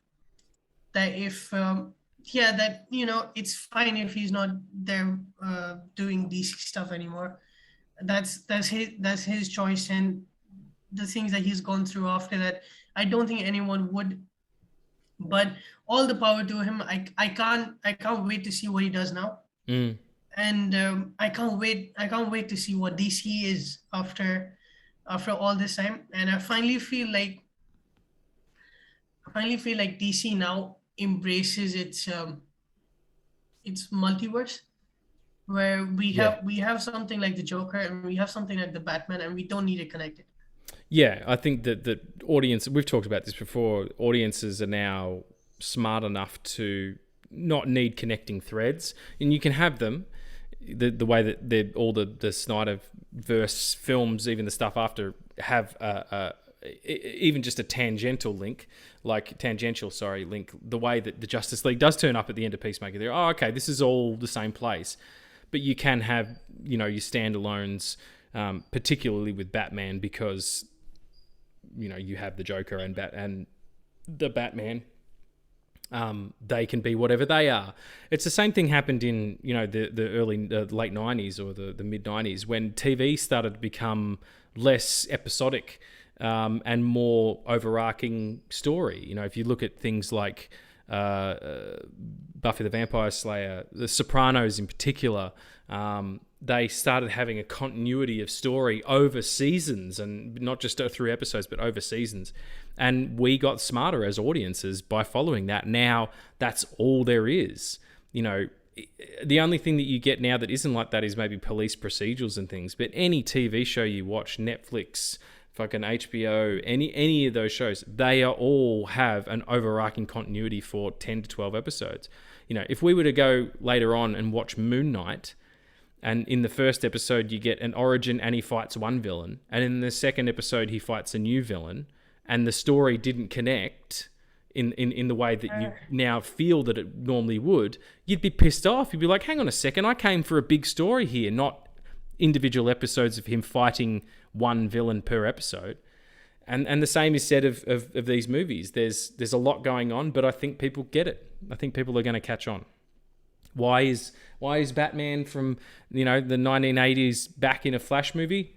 Who gives a shit? It doesn't matter. He's back. And again, to go back to it, only because it is a cultural touchstone. No Way Home proved it. We're there. Yeah. We're in a place where this stuff's all going to work. Yeah, and I know a lot of people when it comes out, especially a lot of people when it comes out are gonna say that, oh, look, DC's copying No Way Home or Marvel again.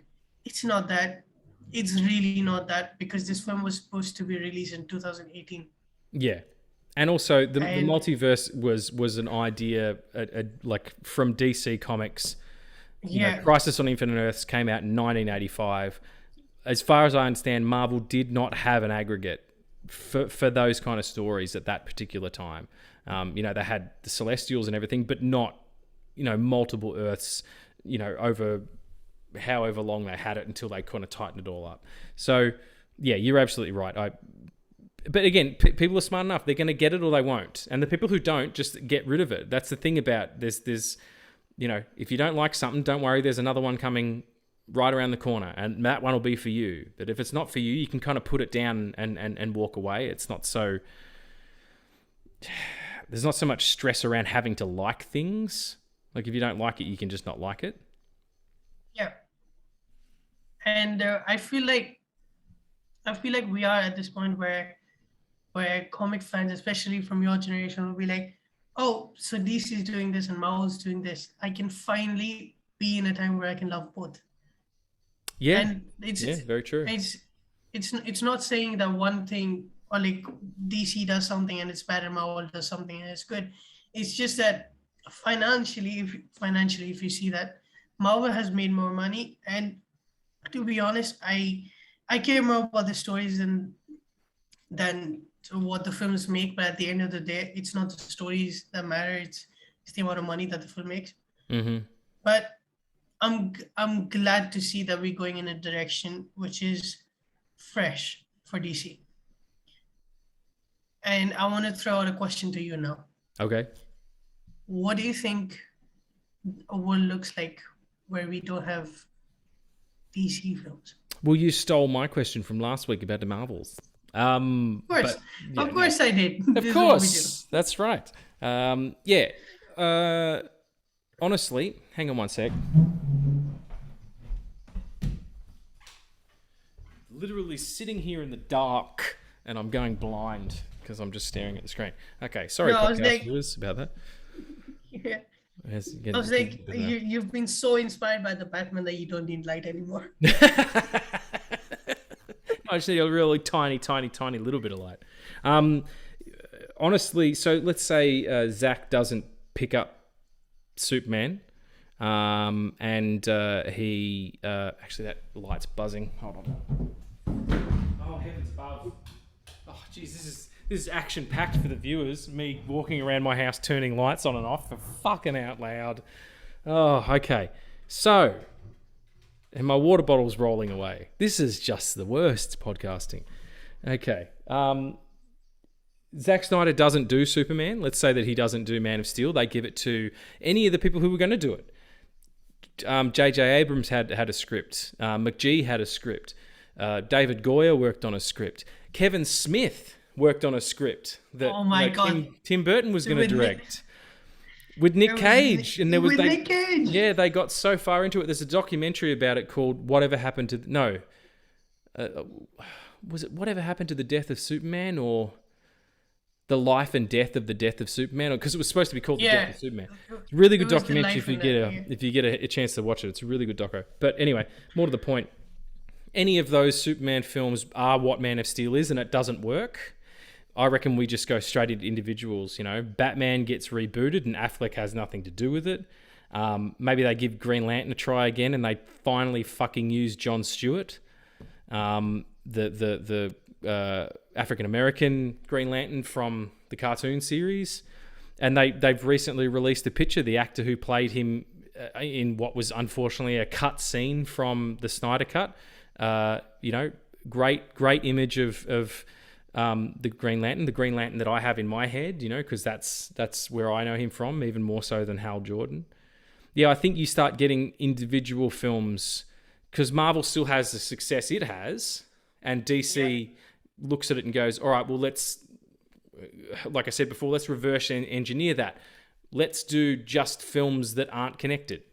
So you probably do get a Joker in some way, shape, or form. Maybe you get another trilogy of this, or The Flash works better. So I think it ends up being unconnected movies, but lots of them. Absolutely. Why? What's your take? I had a completely different take, which was That's all right. You're wrong, but that's all right. This is what he does. He lures me in, and then he scares the shit out of me. That's right. That's why you keep coming back. I'm charming at the same time. Yeah. So what? Okay. You don't think that they would do that? What would they end up doing? Trying to do something else? No, I'd say we could see a universe where that happens. But for me, at least for me right now, it feels like if we did have the DC universe, I think the superhero genre would have long been gone. Okay. Because it would have only been Marvel. Yep. And so much oversaturation just leads to exhaustion. Yeah, well, you can see it happening. It's already kind of happening. And what DC did, even with the Snyderverse, and now it provides variety. It provides so much more than, I don't want to say it provides so much more than Marvel, because they're two different properties. Mm-hmm. But I'd say it provides more stuff, or provides more stories to fall in love with, where you just follow one universe, and then you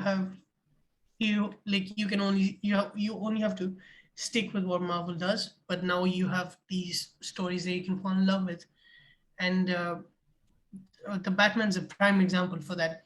Its uniqueness made it so popular. Yeah.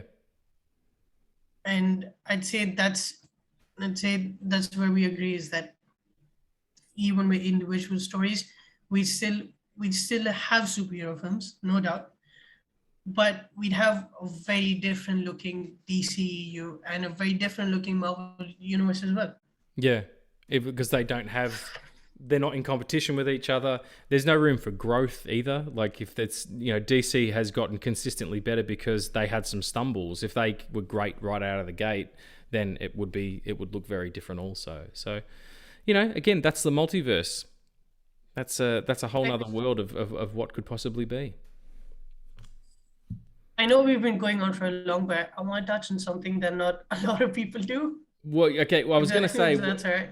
What did you want to talk about? Because if it's what I think you're going to want to talk about, maybe that's a whole nother episode. Oh, you want to do that as a whole other episode then? I don't know. What do you reckon? Because you want to talk about the animated movies, don't you? Yeah, a bit. But I think that leads perfectly into what we have for the Robin. So I think that could be a whole another episode then. That's true. I'm fine with that. So many content. I reckon. So many content. That's not how you say that, Regs. Jeez, spot the writer, crying out loud. So many content, man. There's just so many content.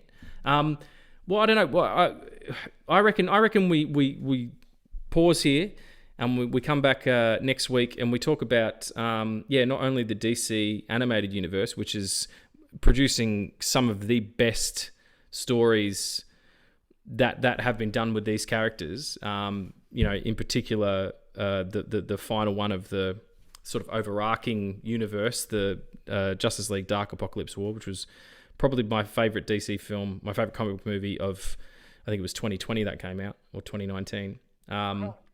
But even more so, like going back to they were pioneers in animation with the Batman animated series, Justice League animated series. So I reckon we come back next week and that can be episode 3. What do you reckon? I think that works. Awesome. Well, before we go, ladies and gentlemen, thank you so much for staying with us. It's been a longer one than normal, but what else are you doing? Probably living your lives. So as we do, once before, but now it's going to be a thing. We're just going to round up our favorites. We've got some favorites here, and the things that we really love. And, I'm not a huge one for ranking, but it's a little bit of fun. So, Addie, can you please tell the folks what it is that we're ranking this afternoon? So we're doing just like we did in our first episode. We're doing 2 of our least favorite DCEU films. Yes. And then we're doing our top 5 DCEU favorite films. Okay. All right. Do you want to do it like we did last time and go? You go one, then I go one. We go sip, sip, sip. Absolutely, we could do that, and then we're gonna do our favorite moments from the DCU, which is the end.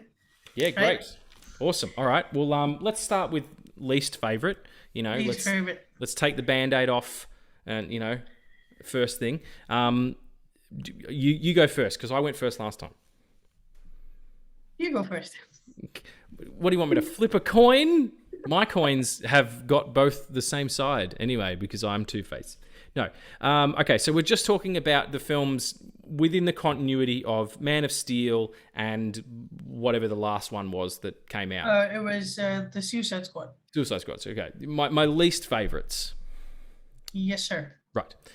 My 2 least favourite DC films of that grouping are probably... No, not probably. They are absolutely the 2017 Justice League, which is a train wreck, and the Suicide Squad. Not the Suicide Squad, Suicide Squad. The one with I was gonna make a joke about the Oscars then, but I won't. But anyway, who's in that. Everybody know who's in that film as Deadshot. And there was a joke there, but I'm not going to make it because it's low-hanging fruit, which can often be the most delicious fruit. But I don't think either of those films work. We all know why Justice League didn't work, and the reason that the Suicide Squad didn't work is because there was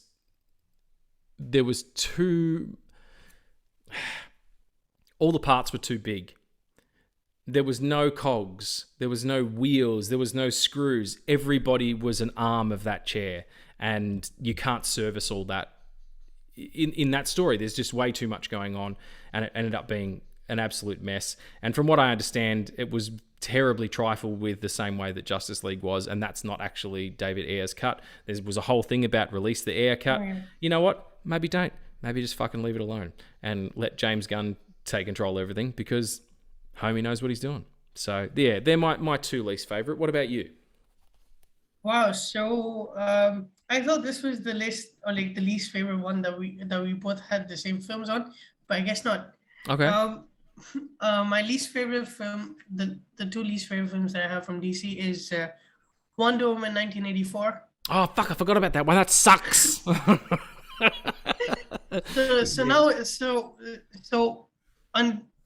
So up until so we're just doing the DCEU, so we don't have the Joker and the Batman here. Yeah. This is how we do it.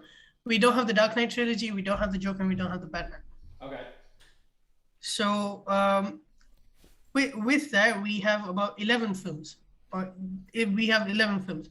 So that means that Wonder Woman 1984 for you is in your top 10 DC. No, it's not. Fucking shut your mouth.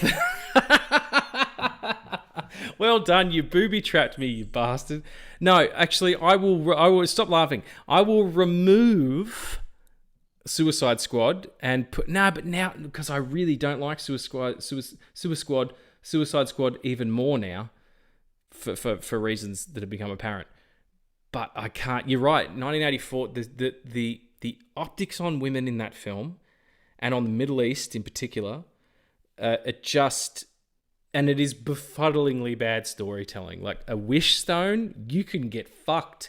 That's just, it is bizarre. So yeah, I'm going to remove, you're right. You're absolutely right. I yield the floor to my younger friend here. He's right. Wonder Woman 1984 is worse than the original Suicide Squad film. So well done, Addie. So now it means that we both have the same films. Yay!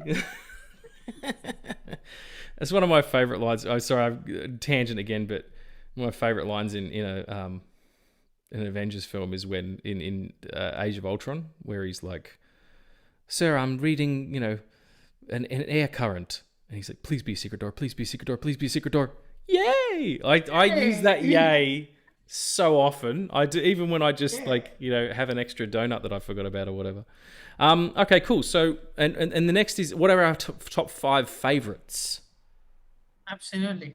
Is that right? You go first. You go first with your number 5. Number 5. Okay, shit. I didn't think to rank them. I just got. Hang on, no, I can probably do it. All right, it's fine.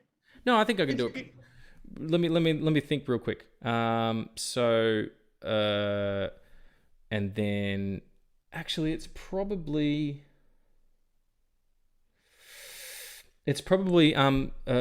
Zack Snyder's Justice League. Number 5. No, actually, Shazam. Shazam is number 5.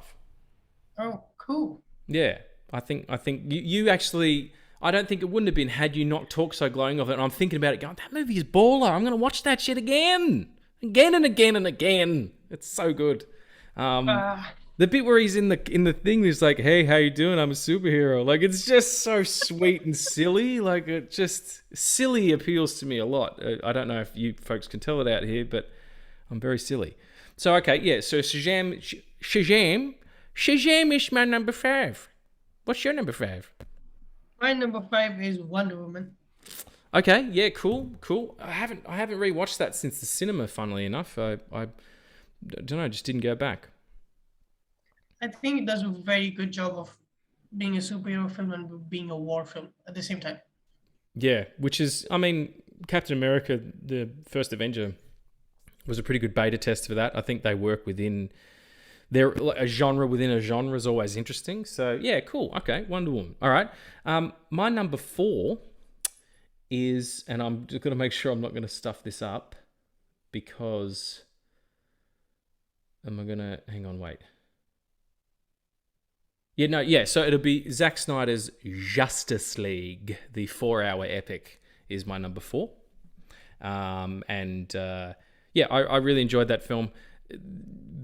I don't have a problem with the length. I really don't. You can watch it in pieces if you want. I didn't. I watched it all the way through. I just think, get Zack having the opportunity to come back and go, "Hey folks, look what I got for you. This is what it was supposed to be." Yeah, like it was always going to be. Check it out. I think that's really great, and everybody, you can tell everyone's having a really good time, even though it's quite earnest and dour in places. It's still, they're all there for the same reason, and you don't get people coming back like Ben Affleck and I know Gal and Gal, like I'm friends with her, Gal Gadot and Mr. Henry Cavill didn't come back for reshoots, but everybody else did. And that's a testament to who Zack is, I think, as a person, outside of, filmmaking. He seems like a really solid dude, and it's great that he got to finish his vision. That's awesome. I completely agree. Is that your number 4? No, my number 4 is Birds of Prey. Birds of Prey. We talked about that glowingly. It's such a good film. I love it so much. It's a film, either you don't get it or you get it and you love. It's just that. Yeah, that's absolutely right. It has a broad appeal, but it also has a really specific appeal too. So you can watch that and go, "Oh, that was quite good." And then for some people like me, it's just going to grab you and be like, "Yes!" Like my sister-in-law Alex, she loves comic books, we trade comics all the time. She's a big DC fan. She adores that movie. It really speaks to her because it's for her. It really is for her. For a young kick-ass woman who loves this genre. Finally, there's some people who she recognizes on screen, and it's great for that. But it's also just a really well-made movie. It's well directed. The action's great. It's a beautiful script. Yeah, can't be beat. It shouldn't be number 4, but whatever. We'll see what my number 1 is, and you can yell at me. Okay, so my number 3. Are we up to number 3? What was your number 4? No, I did number 4. My number 4 was the Justice League. Zack Snyder. Okay, that's right. My number 3 is Man of Steel. Okay. Oh man, you should have seen his face then. No. We're not doing this again. No, yeah. I'm going to put up screenshots of you getting mad at me. No, I do really like that film. I think it's a great introduction to Henry Cavill's Superman. There are some problems in the third act there, like I've said before. Michael Shannon as Zod? Are you kidding me? That is some of the best casting on earth ever. The way he says, "I will find him." Oh, it gives you chills, man. He's terrifyingly good, and just he's so committed, and he's kind of a bigot. Like, he's a kind of a racist. He's like, no, pure born people who are genetically bred to be one thing or another are the master race. Superiors, yeah. Yeah, and you know, he comes to Earth and going, oh, hey, Earth, by the way, you're harboring one of my people. Give him up, or I'm going to kill everything. Just such a great representation of the character of Zod. Yeah, I love it. Love that film. Okay, you did number 3. You did number 3. Just one. Okay. Just going back to Man of Steel again. Yeah, sure. For you. There's an amazing line that's just not in my favorites because I forgot. But I'm just gonna say it here. Is when Superman finally comes and it's Zod that's gonna. I think he's gonna blast Metropolis with his spaceship. Mm-hmm. I don't know what it's called. It's Is it one of those the big penis things that they're in, or you mean the end bit? No, that's the end. Not the bit. Phantom Zone things. Yeah, not the Phantom Zone. Yeah, it's the one they go out of the Phantom Zone with. Oh, okay, right. Yeah, sure. Yeah. Right, and so Kal-El just barges into the ship, and it's the ship that contains all those genetically modified babies, like the last ones. Yep. And Zod's like, if you destroy this ship, you destroy Krypton. And Henry Cavill has his laser eyes, and I love the fact that when he has the laser eyes, there are cracks underneath his eyes.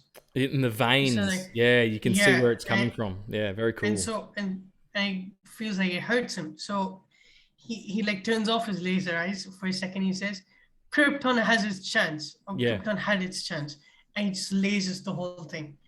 He's got some like serious balls. Again, not male balls, just metaphorical balls. Story balls. He's got story balls. That's going to be an absolutely recurring theme on this podcast. Henry Cavill story balls. It's actually some ornaments you can buy at Christmas to put on the Christmas tree. Those one. Get your new Henry Cavill story balls for your Christmas tree. No, he's a bit hardcore. He's a bit hardcore. You know, he only at the end. I mean, but Superman never wants to make that decision, but he makes that decision because it's the right one. You know, killing is and violence are never the answer. But when you're dealing with, you know, threats the way that Zod is, sometimes you got to snap some necks. You know, especially with alien people. That sounded horrible. I'm sure aliens are lovely, but Zod was not. Okay, so number 2. We're up to number 2. No, let's try my number 3. Oh, you could do number 3. Go. My number 3 is, it's Zack Snyder's Justice League. Right. Yes. Wonderful picture. Right on. Long. Yes. Hey man, I watch every single Lord of the Rings film in its entirety, like the extended version every 6 months. So a long film is my kind of film. So I love it. I'm with you, buddy. One of my favorite films of all time is Lawrence of Arabia. That movie is like 3 hours and 54 minutes long or something like that, and I probably watch it 4 times a year. I'm not worried about length. It's a good film. Zack Snyder's Justice League and Lawrence of Arabia, also good films, just very different. Cool. All right, my number 2 is Aquaman, and I'll tell you why. It's a fucking cartoon. Jason Momoa is. It is. It's a cartoon. Is endlessly charming. He is. I could watch him read me my own eulogy. And James Wan, local Aussie boy. Respect. just fantastic director. It has such style and such a slickness, and Dolph Lundgren, for fuck's sake, like put Dolph Lundgren in a movie and I'll turn up, especially if he's a fish man. And that third act, after Aquaman gets the golden shining armor, and then like the war's going on between all the different crustacean men and the squid people and the shark people and all that stuff, and boom, in comes Jason Momoa riding a fucking kraken that is voiced by Julie Andrews. I mean, what more? Yeah, Julie Andrews does the voice of that kraken thing. Mary Poppins herself.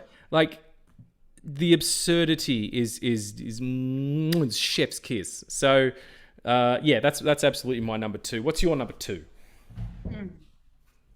Well, my number 2 is The Suicide Squad. Okay. By James Gunn. Yeah, right on. I feel you. Good film.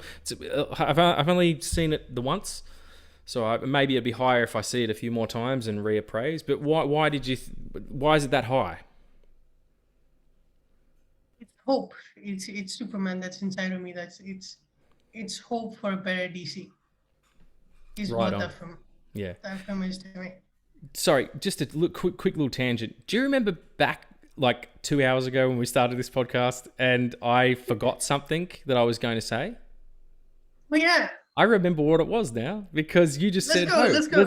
It was about that. You were talking about putting on that, when you see the trailer for Superman, you put on that t-shirt you've got on now with the S on it and you feel, you put your hang down. You know you're not going to fly, but you feel strong. I used to play drums in a band, like a rock band. Geez, I sound like an old man when I say that. I used to play in a rock band. But I would wear singlets like the one I've got on now because I find it hard to play drums with sleeves. You can't move as well. And so I would have all these different singlets that I would like alternate through gigs that they would have stuff written on them. And one of them was like a red on black Superman S. And I've got to tell Kingdom you, man. Come. Exactly. Kingdom Come. Yeah, from Kingdom Come. Oh, yes. And I've got to tell you, it's so silly, but it makes you, there's some power behind that symbol. Whether you believe it, whether it's placebic or not, whether it's all in my head, which it probably is, but something about that symbol, it does. It has an emotional weight to it that I don't think everybody gets. And that's cool. Not everybody has to, but I just feel stronger when I'm wearing it. You know what I'm saying? And just to reiterate, wait, are you there? Yeah, I'm still here.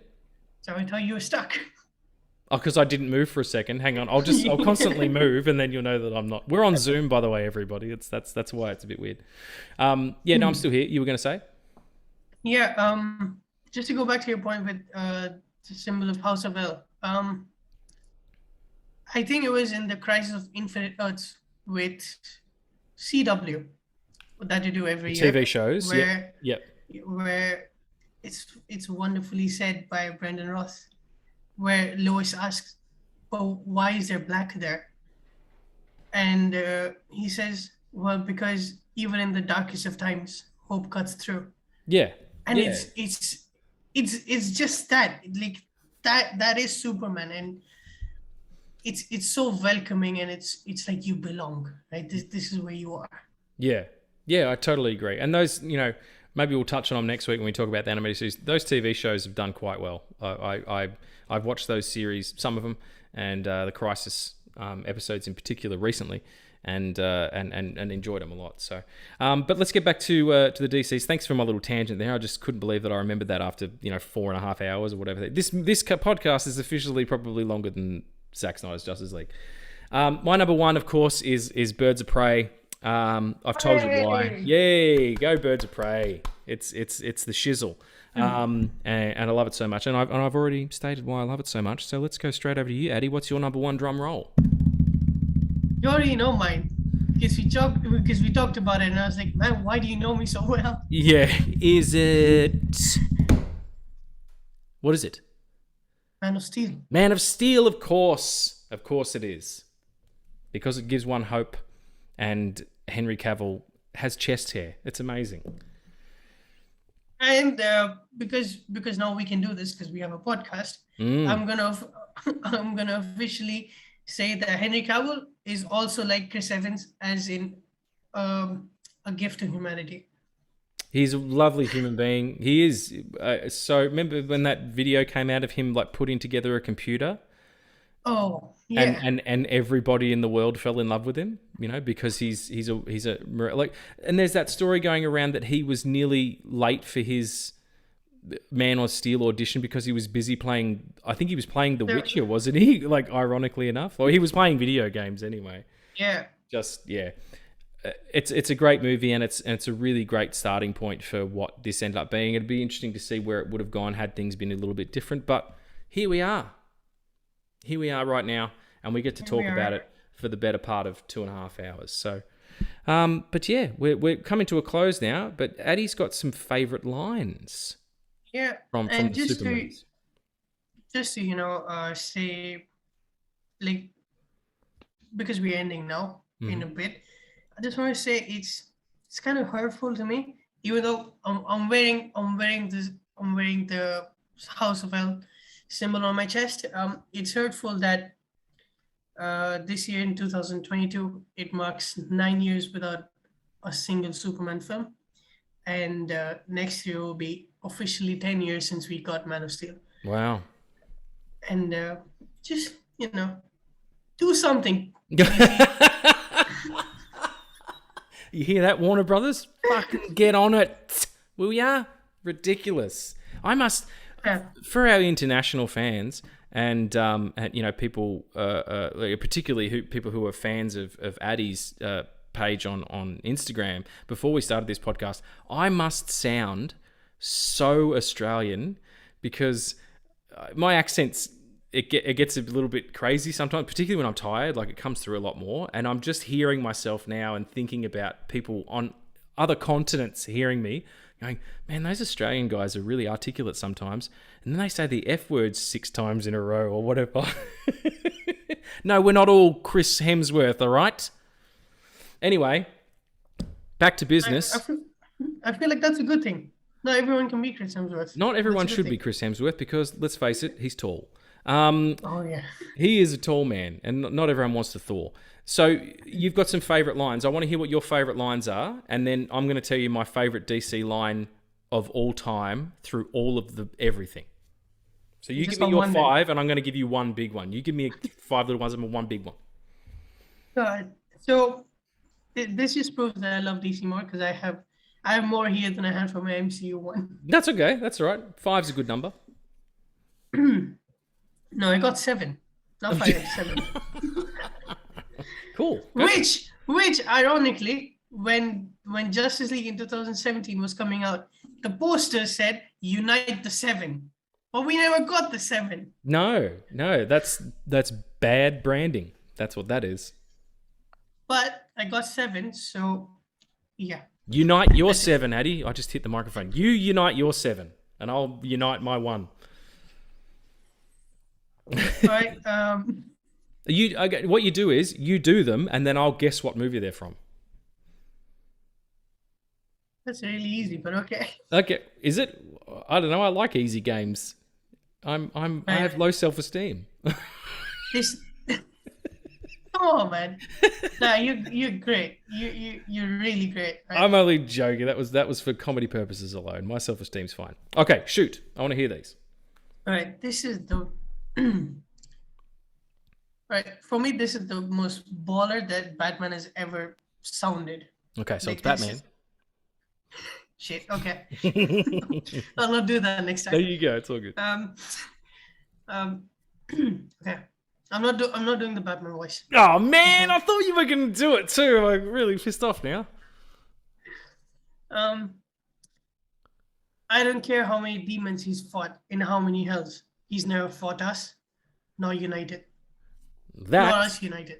That is from Zack Snyder's Justice Leagues. It's a good line. It is. It's a good line. Next. Number That's 1 point to me. Hear this? That's 1 point. 1. Number 6. This is gonna be hard for you. Okay. You made me want to be a less terrible person. That sounds like an MCU line, doesn't it? It does. Is that from the Suicide Squad? Shit. Where's it from? I give you one more guess. Just Okay. one more guess. Dun, dun, dun, dun, dun, dun, dun. I don't know. Is it just Suicide Squad? No. No. Oh, it must be. Birds of Prey.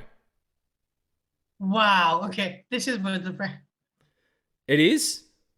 It is. It's Birds of Prey. Harley Quinn says it. Of course, I could hear it, but I couldn't sort of pick. I was close anyway. Okay. All right. I don't get a point for that one because I suck. All right. Number 3. Oh, I was gonna make you look so bad. There was a line from your favorite DC movie. Yeah, I know. I'm gonna have to go back and edit this part. No, I won't really. I'm all about transparency. So, number 3. Rats are the lowest and most despised of all creatures. If they have purpose, so do we all. Well, that's the Suicide Squad because there's a rat That's cafe. the Suicide Squad. I think I'm gonna have to rewatch that too. I'm gonna have a DC night tonight. I think, but tomorrow off. So why not? For this episode, I only watched Man of Steel because that was the only one that's my favorite one. So Yeah. that's the only one I watched. But I watched it twice. Like one after the other, or No, just I watched it. I think I watched it, and then I think the next time I watched it was like Monday night. okay, right, cool. Yeah, I was gonna say you just turn it off and then start from the start. That's a baller move. Cool. All right, number 3 or number 4? Wait, number 4. Number 4. I'm not broken and I'm not alone. Oh, hang on.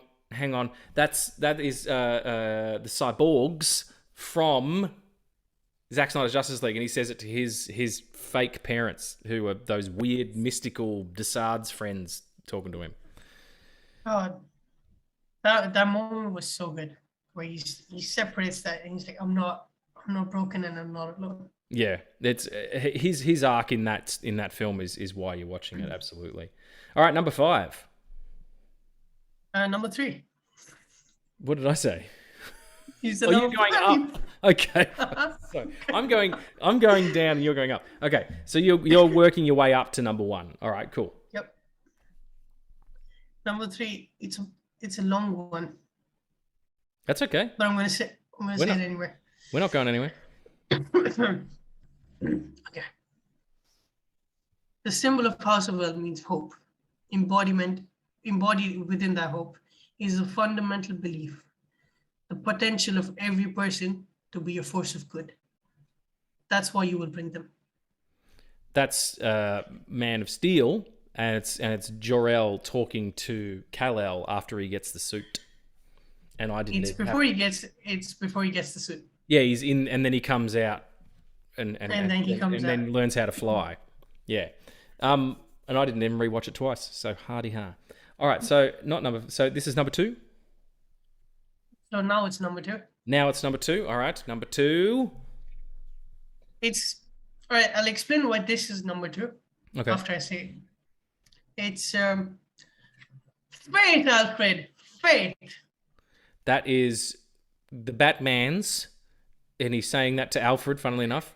And it's in Zack Snyder's Justice League again. Yes. It's when he's about to get on the plane to go and he's about to fly into the 3rd act of that film. That was sweet. Thank you. I love that. Yep, you can keep it. That's for you now, my friend. All right, and number 1 favorite quote from a DC property within the Snyderverse. My son, it's time. Well, that's just going to be Man of Steel again, isn't it? And that's Zack Snyder's Justice League. Is it? Where, oh, that's right. Where it's both Jor-El and Jonathan Kent. Yeah, yes. Man. You put Kevin Costner and Russell Crowe in a movie, and you're going to get something. You're going to get something. It's wonderful. Well, that was a roller coaster. I'll tell you that much. Thank you so much, everybody, for listening. Whoa! I'm getting there. I'm winding up. I'm going to finish the episode with it. It's called Being Dramatic, man. Sorry. God. He knows nothing about theatrical, ladies and gentlemen, but we do, don't we? I don't.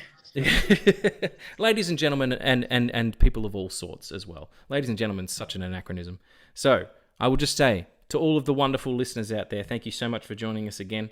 I hope you enjoyed this episode. It was a little bit longer, but hey, like I said, what are we all doing but sitting down and talking about some fun stuff and enjoying friendships and movies, and it's all beautiful. And we love it. And we hope you come back again next week. We're going to talk about the DC animated universe with a lot of stuff going on there, past and present.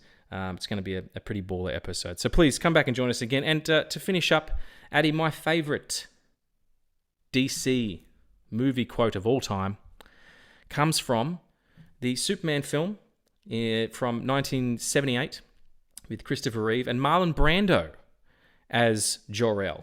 He was in that movie for all of about 12 minutes. Homie got paid $1 million in 1978 money, which is ludicrous if you think about it. It's amazing that someone with that much contempt for the profession of acting could be so good at it. But anyway, he has a line. It was also used in the trailer for Superman Returns when that came out. And he says... Okay. I think I know what it is, but you go on. You think you know what it is? Well, I'm going to do it, so I've been building up to it not for nothing. Okay, so the line is, "They are great people, Kal-El, they wish to be. They only lack the light to show the way. For this reason, above all, their capacity for good, I have sent them you, my only son." Now that gives me goosebumps every single time. Wonderful. Thank you so much again for joining us, folks. We really do appreciate it. Addie, thanks, buddy. It was great to see you again. And Great to see you too, my guy. Say goodbye to our pals here. Thank you so much, fellow Film Addicts, for joining us. And to every new listener here, thank you for coming. Hope you stay. And what a great pitch. Nice. I also hope you stay. And but we'll be back next week with some more fun. Absolutely. So join us and then. For the people who are watching this on YouTube and not listening on Spotify, again, we're on Spotify, and this episode will go on Spotify in about a day or two after we record it. There you go. So you can listen to it again. Just thank you for being here. Thank you for listening. Join the conversation. We love a little bit of interaction. And remember, you can also find both me and Addie on Instagram. Addie is, what's your actual handle? It's... I go by Film Addict. It's just at Film Addict, isn't it? Or Film Addict Reviews. At Film Addict Reviews. Yeah, so it's at Film Addict _reviews, and I'm, of course, at the Stitch Up _ with Regs. Come check us out for some other funny stuff. And we'll see you next week, folks. Thank you so much again. Take care.